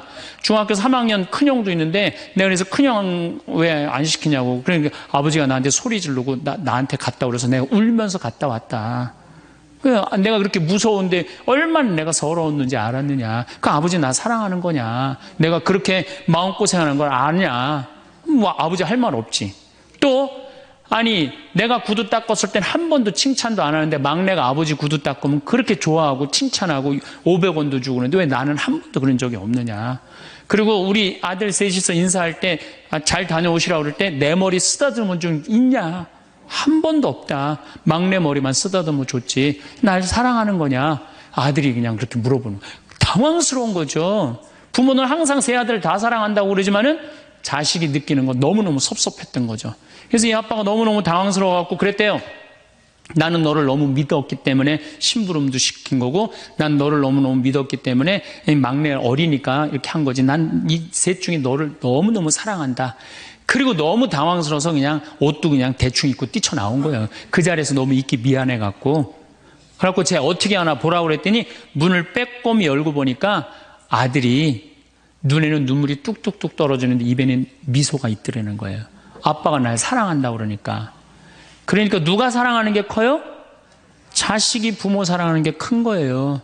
그 사랑을 부모가 까먹고 자꾸 자식한테 못되게 하는 거죠. 그래서 여러분들 정말로 우리가 부모라는 게 중요해요. 아버지가 없는 자식들은 참 힘들어요. 아버지가 없는 자식들은.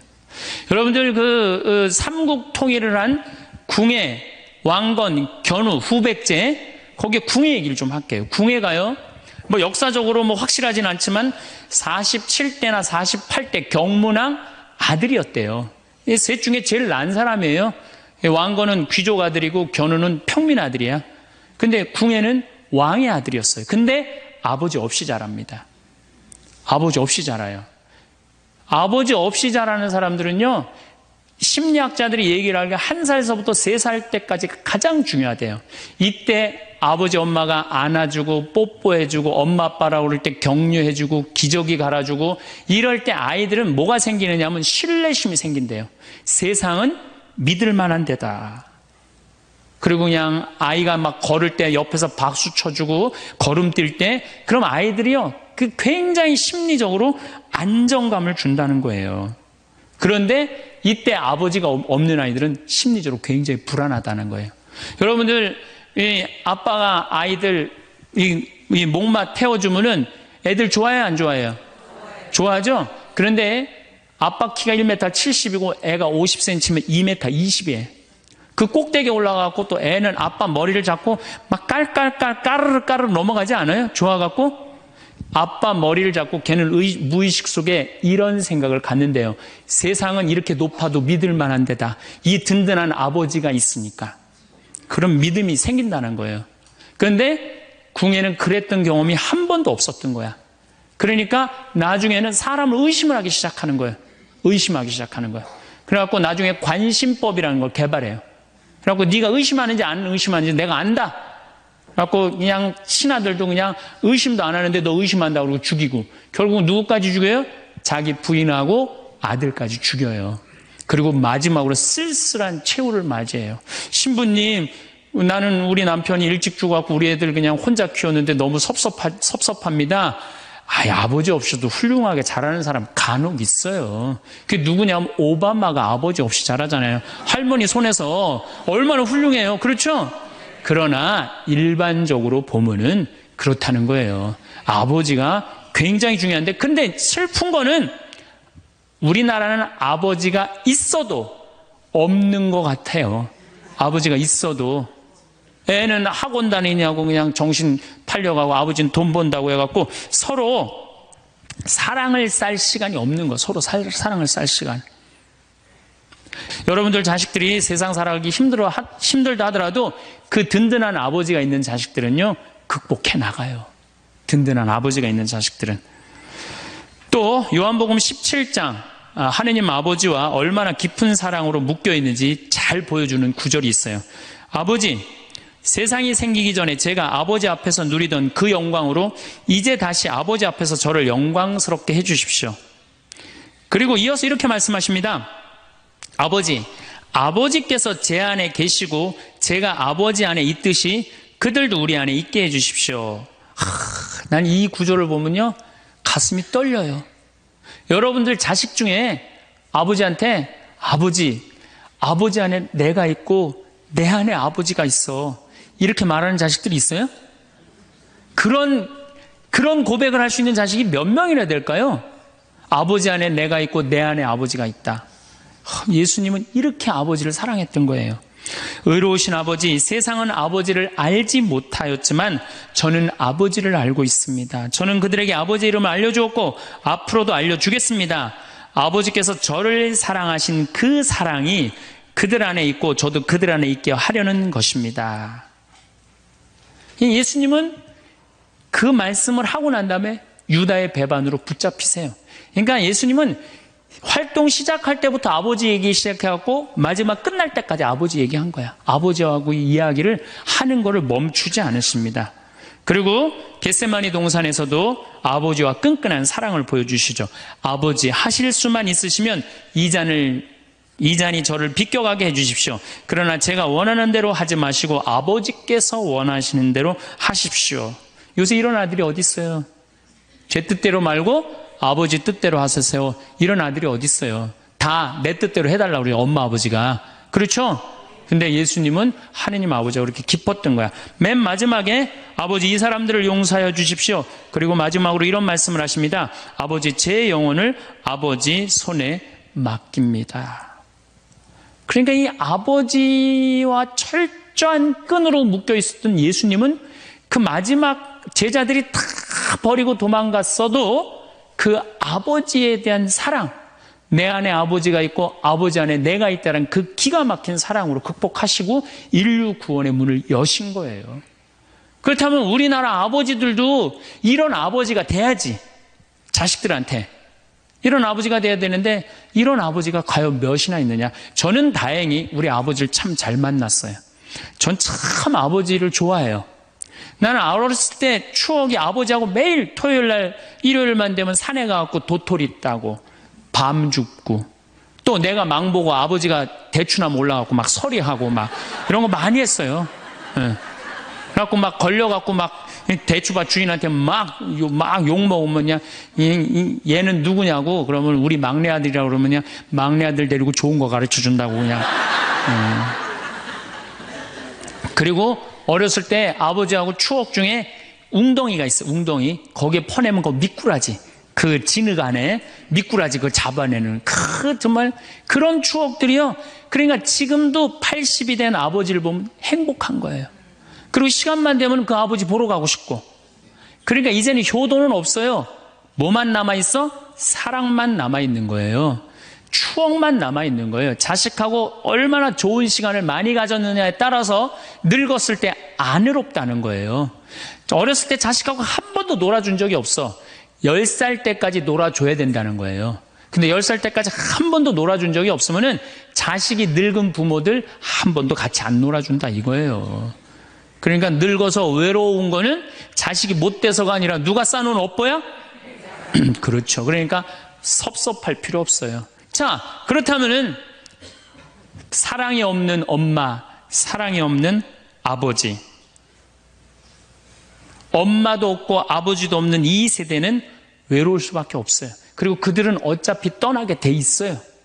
그렇다면 여러분들 옆에 남아있는 건 누구밖에 없어요? 남편. 그렇죠. 50살에 자식들 떠나면 50부터 100살까지 여러분들 옆에 남아있을 수 있는 유일한 사람은 남편밖에 없어요. 근데 여러분들 그 남편한테 잘해요? 옛날에는요, 부모한테 자식이 전부였어요. 왜 옛날에는 부모한테 자식이 전부였느냐면 20살에 결혼해갖고 내가 40살이 되면은 자식이 20살이 돼요. 그러면은 되게 50살까지 밖에 못 살았어요. 그럼 자식이 몇 년 효도하면 되냐면 10년만 효도하면 돼요. 그러면 알아서 죽어줘 주니까. 그러니까 옛날엔 자식이 부모한테 애절해서 안 애절했어요? 애절했어요. 그리고 20살 먹은 아들이 왜 50살 먹은 부모한테 죽지 말라고 왜 그렇게 손가락 깨물어서 입에 단지해주고 허벅지 살 잘라갖고 울며 불며 죽지 말라고 그랬을까요?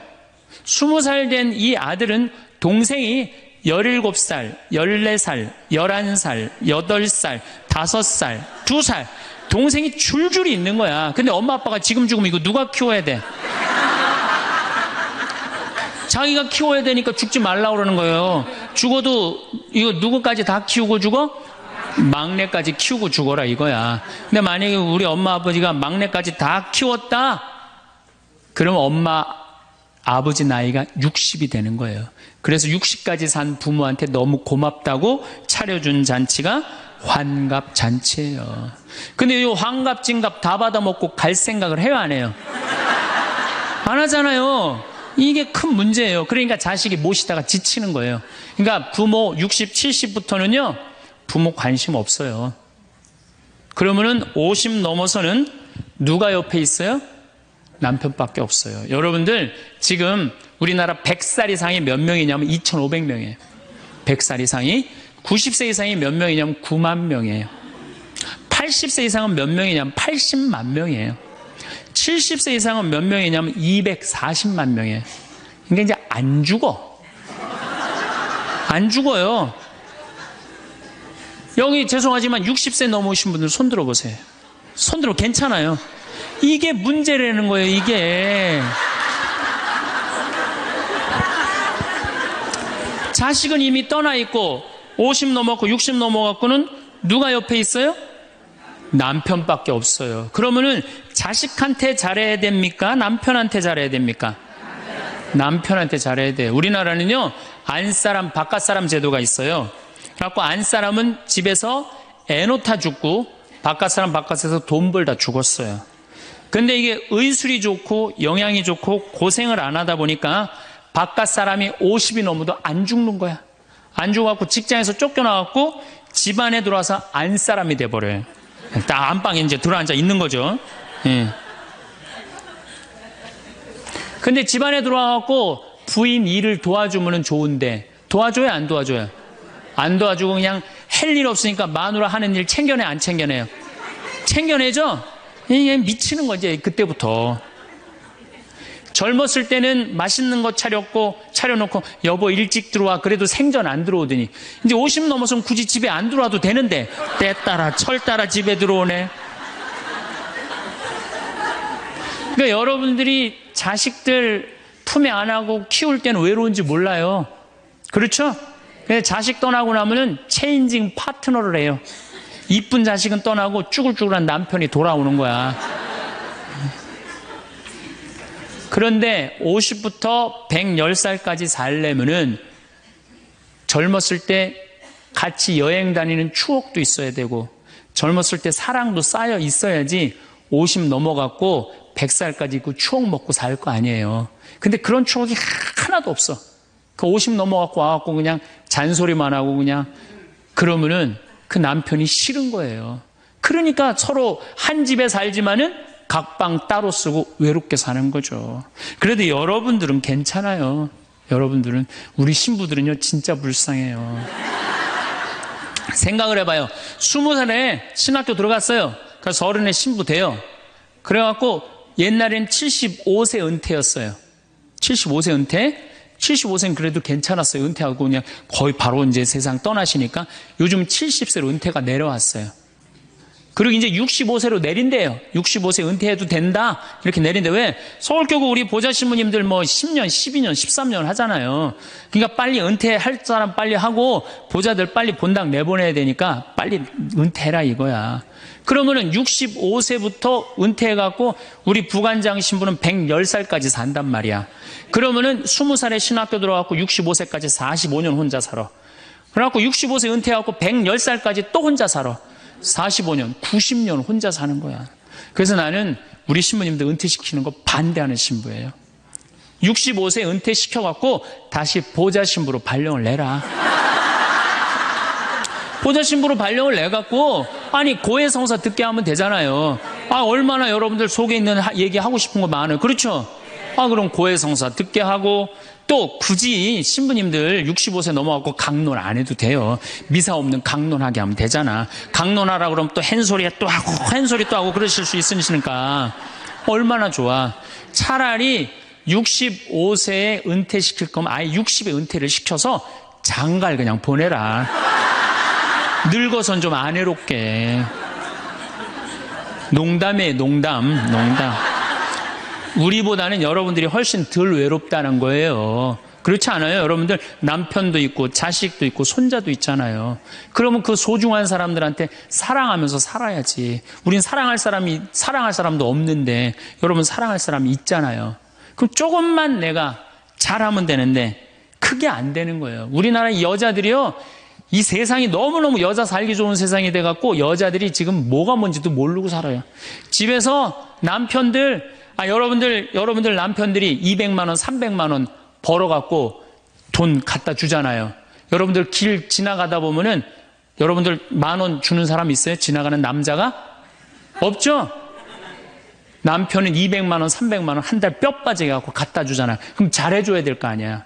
그렇지 않아요? 그것도 1, 2년 갖다 준 것도 아니고 20년, 30년 갖다 줬으면 잘해줘야 될 거 아니야. 근데 집에서 그런 기가 막힌 남편 왕대접 해줘요? 개 다음으로 대접해. 개 다음으로. 집에 마누라 자식 먹여 살린다고 이마가 땅바닥에 닿도록 인사하고 다니는 거예요. 여러분들 남편들 나가면 그래요. 그럼 집에서 왕대접 해줘야 될 거 아니야. 집에서도 왕대접 못 받아, 직장에서도 왕대접 못 받아.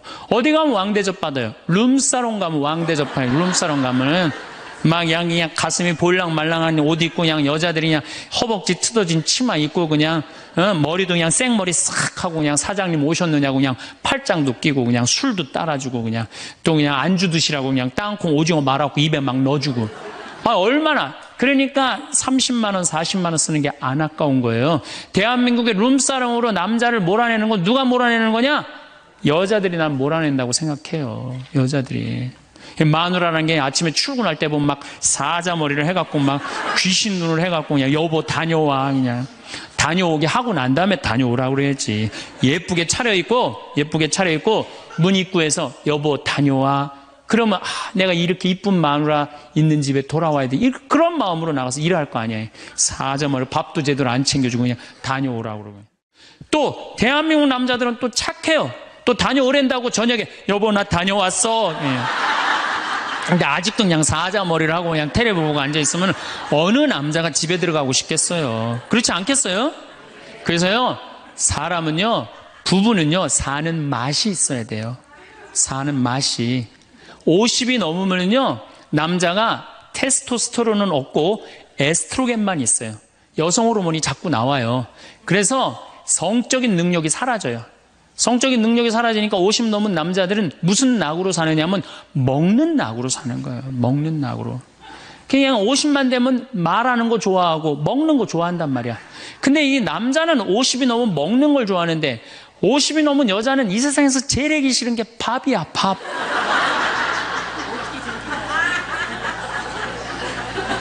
그러니까 그냥 둘이 사는데 왜 김치찌개를 끓여도 한솥 끓여. 그냥 하기 싫으니까 귀찮으니까 한솥 끓여갖고 그냥 다음날 아침에 그냥 그거 졸여갖고 아침상에 올려놓고 그냥 저녁엔 또 오늘같이 하루 피정하고 저녁에 이제 여보 나 저녁 집에 가서 먹을게 그러면 또 그거 볶아갖고 저녁상에 또 올려놓고 좀 회도 떠갖고 예? 여기 가깝잖아요. 회시장 가갖고 우럭 회 맛있잖아요. 매운탕도 떠갖고 소주도 한 병 사고 그래갖고 그냥 허벅지 틀어진 치마 이브닝 드레스도 하나 딱 입고 저녁에 남편 들어오면 여보 이거 내가 한 거야 딱 술 따라주면 남자가 얼마나 살맛이 나요. 사는 맛 나지 않겠어요? 네, 좀 신선로도 좀 해갖고 탁 하고 짜장면도 좀 만들어주고 베트남 국수도 좀 해서 주고 요즘 뭐 또 순대 또 그냥 유명한 데 많잖아요. 전화하면 택배로 다 보내주잖아요. 순대도 탁 썰어갖고 그냥 간 썰어갖고 그냥 소주 한 잔 탁 하고 신부님 무슨 돈으로 그런 걸 합니까? 애 휴학시키고 자식은 무슨 자식이야. 지금 누구밖에 없어요? 부부밖에 없어요. 애 휴학시키고 그렇게 하세요. 신부님 난 휴학시킬 자식이 없는데 집 잡혀요. 나이 드신 분들은 은행에 가고 집 잡혀갖고 다 쓰세요. 자식 물려줄 생각하지 말고. 네. 그래야지 사는 맛으로 사는 거 아니에요. 그리고 부부는 사는 맛으로도 살아야지만 사는 멋으로도 살아야 돼. 사는 멋이 있다. 멋있게 살아야 될 거 아니에요. 근데 나는 제일 가슴 아픈 우리 자매님들이 어떤 분들이냐면은 자기를 꾸미지 않는 분들이에요. 이쁘게 좀 이쁜 옷도 사 입고 그래야 되는데 생전 자기가 무슨 군인이야? 집에 있어도 파마를 해도 꼭 철모 뒤집어 쓴 거 딱 1년 내내 풀어지지도 않는 거 쓰고 앉아갖고 그냥 생전 그냥 마누라라는 게 그냥 맵시 있는 옷 한 번 제대로 입지도 않고 그럼 남편이 사는 맛이 있어요? 사는 멋이 있어요? 좀 꾸며야죠, 본인이. 예쁜 옷도 좀 사서 입고, 좀 브릿지도 좀 넣었다가, 머리도 그냥 생머리도 했다가, 이쪽으로도 묶었다가, 저쪽으로도 묶었다가, 어느 날 좀 틀어도 올리고, 이래야지 그냥 남자가 사는 맛도 있고, 사는 멋도 있을 거 아니에요. 생전 그냥, 옷도 그냥, 신부님 맵시가 있어야지 옷을 사 입죠. 그러면 좀 살도 좀 빼시고 그냥 이건 벤지 엉덩이지 구분도 안 되는 그냥 몸매를 가지고 그러니까 그냥 몸빼바지만 계속 짚고 이 집에 있으면은 어느 남자가 집에서 가고 싶어요. 본인을 꾸미시라는 거예요. 그래서 남자는요 사는 맛도 있고 사는 멋도 있는 거 멋도 있어야 돼요. 그래서 예쁜 옷 남편도 좀 꾸며주고 남편도 좀 나비 넥타이도 좀 하고 남자가 50이 넘으면요 제가 지난 미국에 한번 강의를 갔는데 너무 멋있는 부부를 봤어요. 남편이 한 60쯤 돼 보이는데 식사를 같이 하려고 그러는데 남편이 살짝 머리가 벗겨졌더라고요. 근데 부인이 사각모를 탁 차에 하더라고요. 남편을 바깥에서 만났는데 딱 했는데 부인이 여보 이거 써 탁 씌워주는데 너무 멋있더라고요. 여러분들 앞 백화점에 가갖고 남편 좀 사각모도 좀 멋있는 거 좀 중절모도 멋있는 거 사서 탁 씌우면 얼마나 좋아. 그렇지 않아요?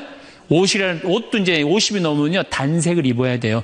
노란색을 입든지 초록색을 입든지 아니면 빨간색을 입든지 그래야지 좀 젊어 보이는데 이거는 그냥 김치국물 떨어져도 안 보이는 체크무늬 사서 입혀갖고 그냥 1년 내내 빨아주지도 않고 그냥 맛도 없고 멋도 없는 거죠. 그래서 좀 무슨 돈으로 애 휴학시키고 자식은 무슨 자식이에요. 여러분들 이제 50이 넘어가갖고요 여러분들의 유일한 동반자는 누구밖에 없다? 남편밖에 없다. 그럼 남편한테 잘해줘야죠. 제가 여러분들한테 꼭 부탁하고 싶은 거는 옛날에 중세시대는요 성제 집 다 팔아갖고 갔어요. 다 팔아서 그냥 예루살렘 가는 걸로 끝나는 거예요. 거기서 죽어도 여한이 없다고. 그러니까 여러분들도 예수님 어제 복음에 자케오 얘기 나왔죠? 그 예리고 얼마나 좋아요. 그리고 그냥 갈릴레아도 좀 호수도 가보고 얼마나 좋아요. 신부님 무슨 돈으로? 휴학시키고 그 돈이면 충분해요. 한번 갔다 오면은요 신앙이 틀려지거든요. 성주순례도 가고 제가 지난 9월인가 작년 9월에 성주순례를 한 40분 하고 갔다 왔는데 어떤 형제님이 70 먹은 형제님이 기가 막힌 말씀을 하시더라고요. 무슨 말씀을 하시냐면은 내 강의를 듣고 집을 잡혀서 왔대요. 근데 가만히 생각을 해보니까 집은 은행에 잡히면 대출을 해준대요. 은행에 잡히면 대출해주잖아요. 근데 나이는 대출해주는 데가 아무 데도 없대요. 여러분들 누가 나이 대출해줘? 한 살이라도 더 먹기 전에 다리에 힘 풀리기 전에 갔다 오셔요. 그리고 내가 성주순례를 가면은 너무 행복해하는 거 자매님들이. 그래갖고 나는 은혜 받아갖고 성제 갖고 그냥 성령을 충만히 받아갖고 10일 동안 저렇게 행복하고 그냥 은총에 그냥 가득한 줄 알았더니 12일 동안 밥을 안 하잖아, 밥을.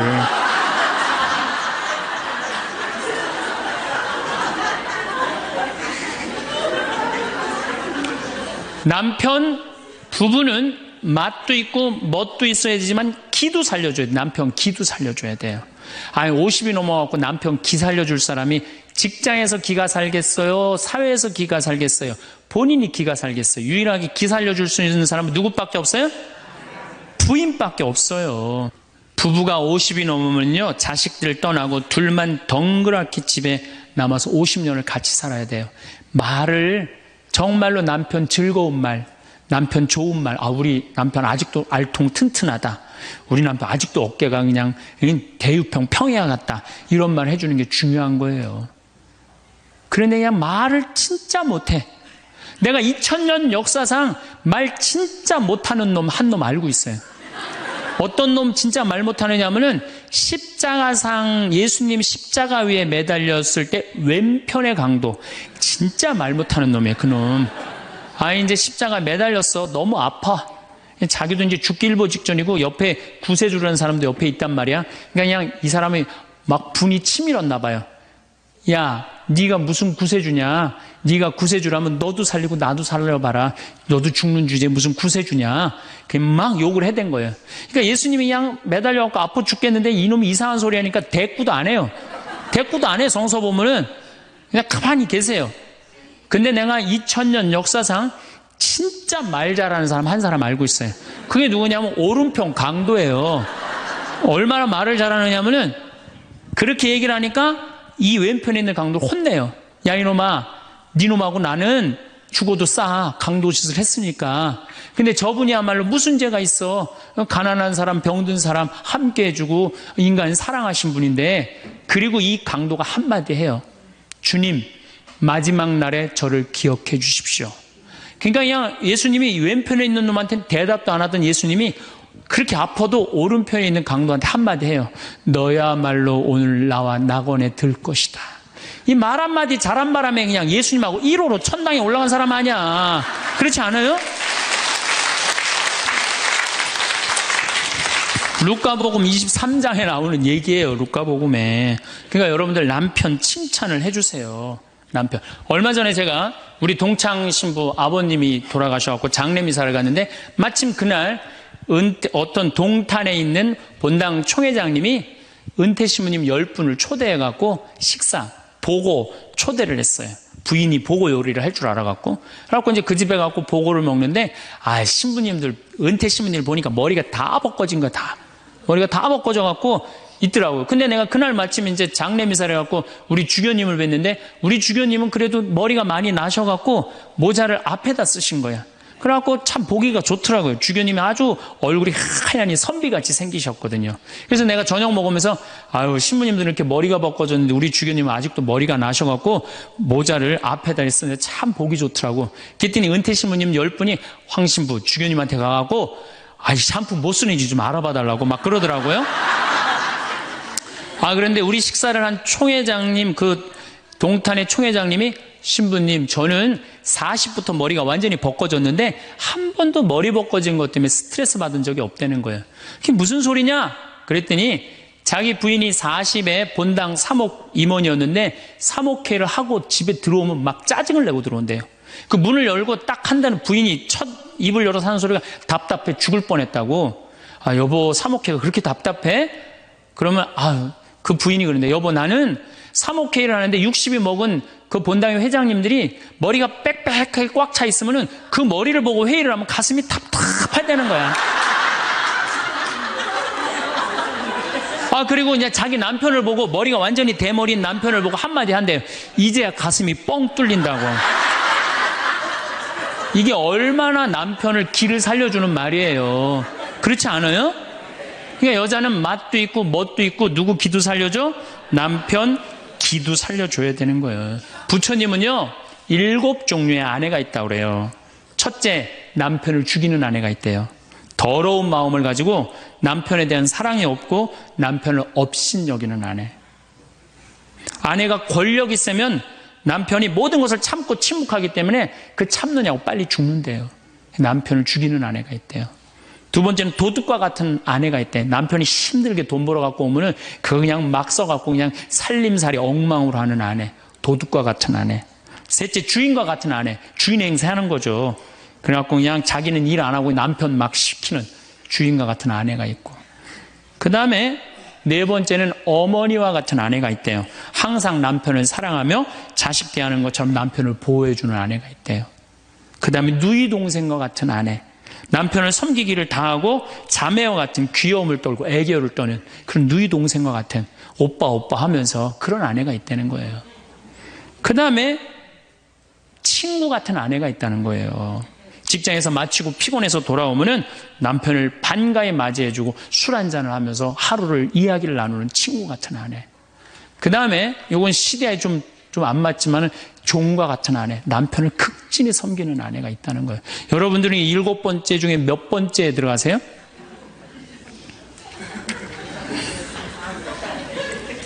아무것도 아니에요? 이 7번째 아무것도 아니면 큰일인데. 근데 우리나라 남자들도 문제예요. 사실은 이 부인한테 참 잘해야 되거든요. 자기 믿고 따라온 사람이 얼마나 귀하게 해야 돼. 근데 우리나라 남자들 참 부인한테 말 못해요. 정말 이쁘다고 말 한마디 해주면 얼마나 좋아. 여자는요 1년 365일 365가지 방법으로 이쁘다는 소리를 듣고 싶어 한대요. 오늘같이 이렇게 태양이 찬란한 날은 여보 저 찬란한 태양처럼 당신 오늘 너무 이뻐. 그리고 비가 촉촉하게 오면 여보 당신 촉촉한 비처럼 이뻐. 이제 어떤 방법을 써서라도 이쁘다는 말하면 여자는 행복하다는 거예요. 그리고 요리를 해주면 맛있다고 먹으면은 김치찌개 이렇게 맛있는 김치찌개 먹을 수 있는 사람은 세상은 나 하나밖에 없다고. 이렇게 정말로 이런 말을 해줘야 되는데 생전 뭐 맛있다 맛없다 그런 말 안 하면은 여자가 밥할 맛 나겠어요? 안 나죠? 그럼요. 그리고 한 30년 밥 얻어먹었으면 이제 설거지는 해야지. 그렇게 얻어먹었으면 설거지는 해야지. 양심 있는 거 아니야? 그렇지 않아요? 여자는 언제 행복하냐면 남편이 자기 살림을 도와줄 때 행복하다고 그러더라고요. 내 얘기를 듣고 어떤 형제님이 17년 동안 설거지할 생각을 한 번도 안 했대. 17년 동안. 그래갖고 이제 내 얘기를 듣고 이제 자기도 이제 해봐야 되겠다. 그렇게 생각을 하고 저녁에 여보 당신 반찬하냐고 애쓰고 밥하냐고 애썼으니까 내가 설거지 해줄게. 앉아서 텔레비 봐. 그랬더니 부인이 그러더래요. 2번 청소하게 하지 설거지하게 하지 말고 그냥 가만히 있으라고 그러더래요. 그래서 이 남편이 그랬대요. 아니야 내가 오늘 해보고 싶어서 그래. 그리고 설거지를 했대요. 그리고 이제 그 형제는 미사 해설하러 성당에 갔는데 메시지가 왔대요. 여보 나는 오늘 당신이 한 설거지 지금 다시 하고 있어. 하지만은 오늘처럼 행복한 날은 없어. 17년 결혼 생활 중에 오늘처럼 행복한 날은 없어. 고마워. 내 살림살이를 도와줘서. 그 메시지를 형제님이 나한테 보냈어요. 신부님, 요 조그만 거 이렇게 행복할 수 있는데 내가 왜 이제까지 안 했는지 모르겠다고. 그러니까 우리 정말 부인한테, 정말로 자매님들한테 서비스 해줘야 돼. 이제는 서로를 사랑해야 돼요. 서로를 사랑하고 아껴줘야 돼요. 그러니까 여러분들 남편한테 잘하세요. 또 여기 있는 우리 형제님들 누구한테 잘해요? 그래도 나이 먹어갖고요. 여러분들 지금 신부님 난 도저히 우리 남편하고 못 살 거예요. 지금 바꿔봐야 거기서 거기에요. 지금 바꿔봐야. 자, 남자하고 여자하고 얼마나 서로를 이해를 못하느냐 하면은 남자는 하루에 2,000마디만 하면은 말 끝난대요.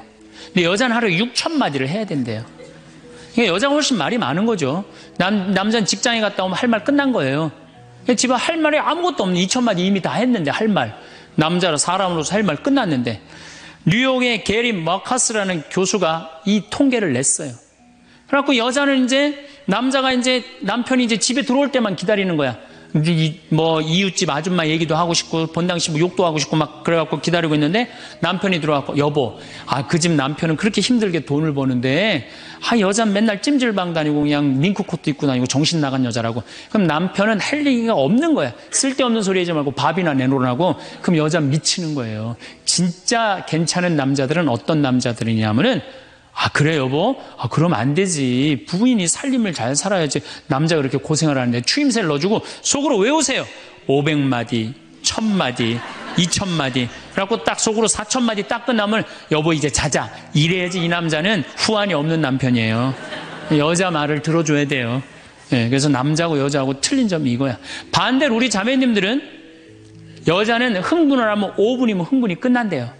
그래갖고 막 장보러 들어와갖고 막 욕을 5분만 하면은 아무 일도 없었던 듯이 부엌에 들어가고 콩나물도 따고 멸치 대가리도 딴대요. 아무 일도 없었던 듯이. 근데 남자는 5분 동안 바가지 긁을 동안 가만히 있는데요. 5분 지나면 그때부터 승질이 나기 시작한대. 근데 남자는 한번 승질이 나면 최소한 30분은 성질을 내야 된대. 그래갖고 5분 지나고 나가고 이제 그때부터 이제 여자는 마음이 착 가라앉은 상태에서 저녁 준비를 하는데 그때부터 남자는 이제 거실에서 소리 지르는 거야. 내가 말이야, 뭘 잘못했다고 네가 맨날 그러냐고 막 소리 지르면 마음이 가라앉은 여자가 나와서 남자 불을 질러요, 속에다가. 뭐라고 그러냐면 당신은 말만 하면 이렇게 성질을 내고 그러느냐고. 자기는 이미 다 흥분 가라앉은 상태에서 막 성질 내는 남편한테 불은 자기가 질러놓고. 그러면 안 된다는 얘기죠. 30분 동안 길길이 뛰게 놔두란 얘기예요. 승질을 건드려 놨으면은. 어쨌든 우리가 이 인생을 외롭게 살고 싶지 않다면은 부부가 사랑하는 수밖에 없어요. 그래야만이 우리 인생이 풍요로워요. 더욱이 여러분들 노년 50년 60년 부부밖에 없어요. 훈련하면 된대요. 그 부부 사랑 훈련하는 그 많은 책자를 읽어보면요, 그 서로 훈련이 안 돼 있어서 그렇지 훈련하면 서로 사랑한대요. 그리고 외롭지 않다는 거예요. 성공한 사람들을 보면 크게 두 부류로 나뉘는 걸 알 수 있습니다. 하나는 자신이 성공했다고 여기저기 떠벌리고 다니는 사람들, 그리고 또 하나는 조용히 아무 말 없이 자기 삶을 사는 사람들입니다.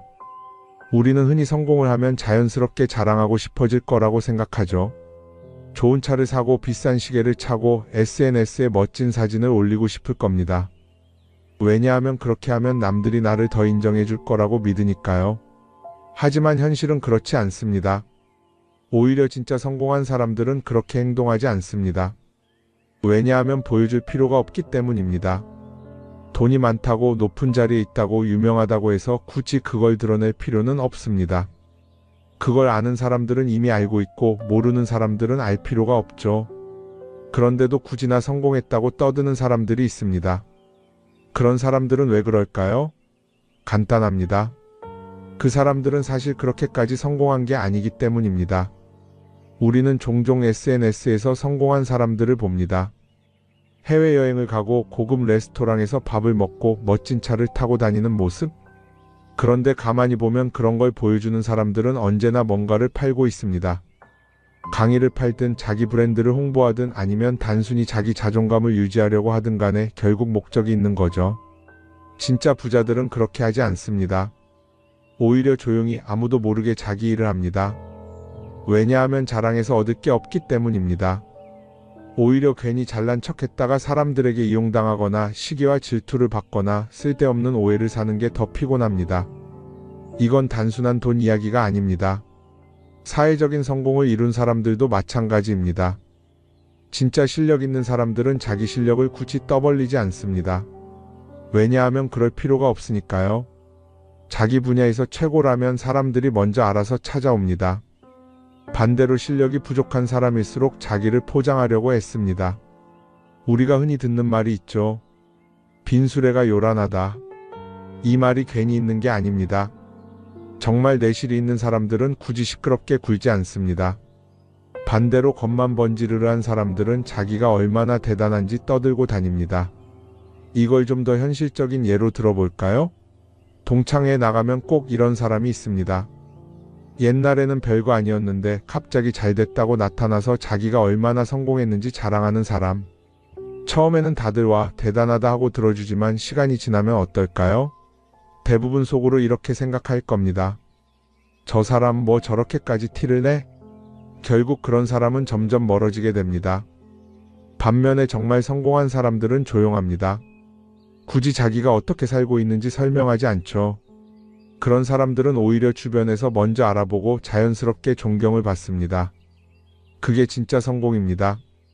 그럼 우리는 어떻게 해야 할까요? 내가 뭔가를 이루었을 때 굳이 남들에게 알릴 필요가 있을까요? 물론 가까운 사람들에게 좋은 소식을 전하는 건 좋습니다. 하지만 굳이 모든 사람들에게 나 이렇게 잘 살고 있어요 하고 알릴 필요는 없습니다. 그런 행동은 결국 나에게 득이 되지 않습니다. 성공이라는 건 원래 조용한 겁니다. 내가 잘 되고 있으면 주변 사람들이 자연스럽게 알게 됩니다. 굳이 내가 말하지 않아도 내 행동과 태도에서 묻어나오게 되어 있습니다. 그러니 굳이 보여주려고 애쓰지 마세요. 오히려 그게 더 진짜 성공한 사람의 태도입니다. 사람은 사회적 동물이라고 하잖아요. 혼자 살아갈 수 없고 결국 사람과의 관계 속에서 기쁨도 얻고 때로는 상처도 받습니다. 그런데 한 가지 생각해 볼 게 있어요. 우리가 정말 인간관계가 필요해서 맺고 있는 걸까요? 아니면 그냥 그래야 한다고 배워서 어쩔 수 없이 유지하고 있는 걸까요? 어릴 땐 친구 많으면 좋다고 하죠. 사회생활에서도 인맥이 중요하다는 말을 많이 합니다. 그런데 정작 주변을 보면요, 인간관계가 넓은 사람일수록 스트레스를 더 많이 받아요. 전화벨이 울릴 때마다 이번엔 또 무슨 부탁일까 싶고 단체 채팅방에서 메시지가 올 때마다 이걸 또 어떻게 대답해야 하나 고민하죠.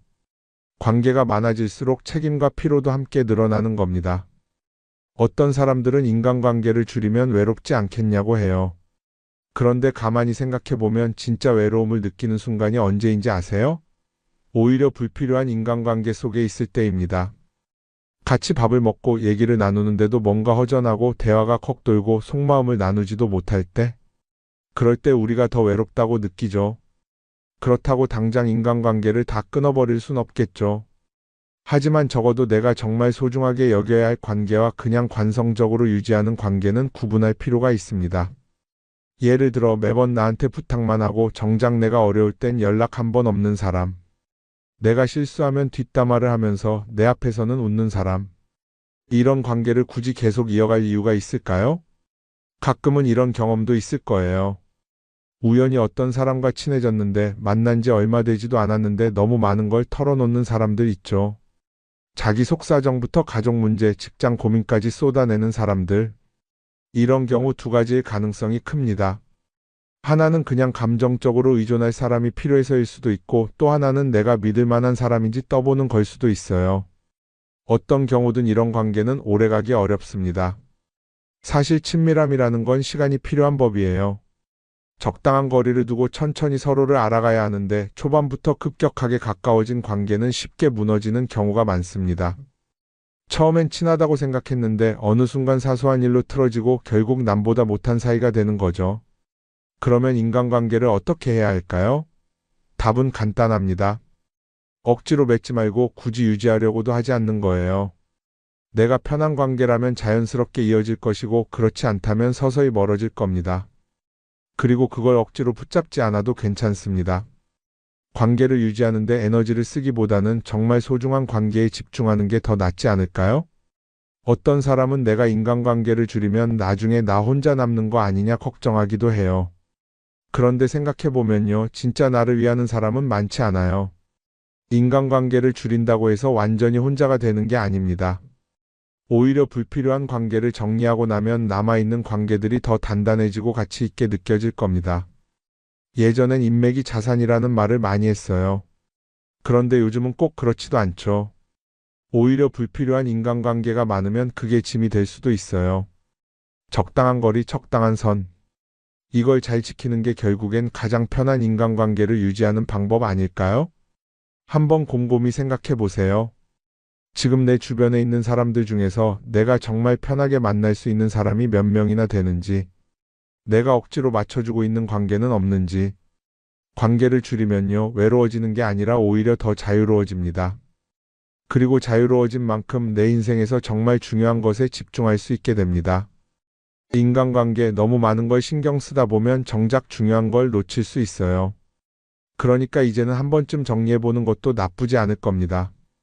사람들이 돈을 많이 벌고 싶어 하는 이유가 뭘까요? 단순히 돈이 많으면 좋으니까? 물론 그것도 있겠지만 사실 돈을 원하는 진짜 이유는 더 나은 삶을 살기 위해서겠죠. 그런데 문제는 돈을 많이 번다고 해서 반드시 삶이 나아지는 건 아니라는 겁니다. 오히려 더 많이 벌수록 더 많이 쓰게 되는 경우가 많아요. 가끔 이런 생각해 본 적 없으세요? 예전에는 돈이 지금보다 훨씬 적었는데 이상하게 그때가 더 여유로웠던 것 같다. 왜 그럴까요? 사실 우리가 원하는 건 돈 그 자체가 아니라 돈을 통해 얻을 수 있는 자유인데 돈을 벌면 벌수록 그 자유를 잃어버리는 경우가 많아요. 더 좋은 차, 더 좋은 집, 더 좋은 옷을 사면서 점점 더 많은 돈이 필요해지고 결국엔 돈을 벌기 위해 또다시 일해야 하는 악순환에 빠지게 되는 거죠. 한번 생각해 봅시다. 우리가 정말 필요해서 뭔가를 사는 경우가 얼마나 될까요? 필요해서라기보다는 남들이 가지고 있으니까 없어 보이기 싫으니까 혹은 그냥 기분 전환을 위해서 소비하는 경우가 훨씬 많아요. 그리고 그런 소비를 할 때마다 스스로 이렇게 합리화를 하죠. 이 정도는 나를 위한 투자야. 그런데 가만히 보면 그 소비가 진짜 나를 위한 소비인지 아니면 그냥 사회가 만든 기준에 끌려가고 있는 건지 헷갈릴 때가 많습니다. 예를 들어 예전에는 스마트폰 하나면 충분했는데 이제는 스마트워치도 있어야 하고 무선 이어폰도 필요하고 태블릿도 있어야 할 것 같고 하나를 사면 또 다른 무언가가 필요해지는 시기예요. 사실 이건 우리가 그렇게 만들어진 겁니다. 광고도 그렇고 SNS도 그렇고 자꾸 우리에게 이렇게 말하죠. 이걸 사야 더 행복해질 수 있어요. 그런데 정작 그걸 사고 나면 어때요? 처음 며칠은 좋죠. 그런데 시간이 지나면 또 다른 걸 사고 싶어져요. 왜냐하면 물건이 우리를 오래 행복하게 만들어주지는 않거든요. 특히 요즘은 SNS가 이런 소비 심리를 더 부추기는 것 같아요. 예전에는 친구들끼리 만나서 나 새로 샀어 하고 자랑하는 게 전부였는데 이제는 SNS에 올리면서 전 세계 사람들에게 보여주잖아요. 그러다 보니까 남들도 다 뭔가를 사서 올리고 나도 따라해야 할 것 같은 기분이 드는 거예요. 그런데 중요한 건 그 사람들도 사실은 나와 똑같은 기분이라는 겁니다. 내가 남을 부러워하는 만큼 나도 누군가에게 부러움을 사려고 애쓰고 있는 거죠. 결국 끝없는 비교와 소비 속에서 진짜 중요한 걸 놓치게 되는 겁니다. 한번 이렇게 생각해 보면 어떨까요? 만약 내가 지금부터 딱 1년 동안 불필요한 소비를 하지 않는다면 내 삶이 어떻게 변할까? 아마 처음에는 답답할 수도 있어요. 사고 싶었던 걸 참아야 하니까. 그런데 그걸 몇 번 참고 나면 어느 순간 깨닫게 될 겁니다. 내가 굳이 이걸 안 사도 괜찮네? 그렇게 불필요한 소비가 줄어들면 자연스럽게 돈이 쌓이겠죠. 그런데 돈이 쌓이는 것보다 더 중요한 게 있어요. 바로 마음의 여유가 생긴다는 겁니다. 돈을 쓰지 않는다고 해서 불행해지는 게 아니라 오히려 소비로부터 자유로워지면서 진짜 행복을 찾을 수 있어요. 물론 이걸 실천하는 게 쉽지는 않겠죠.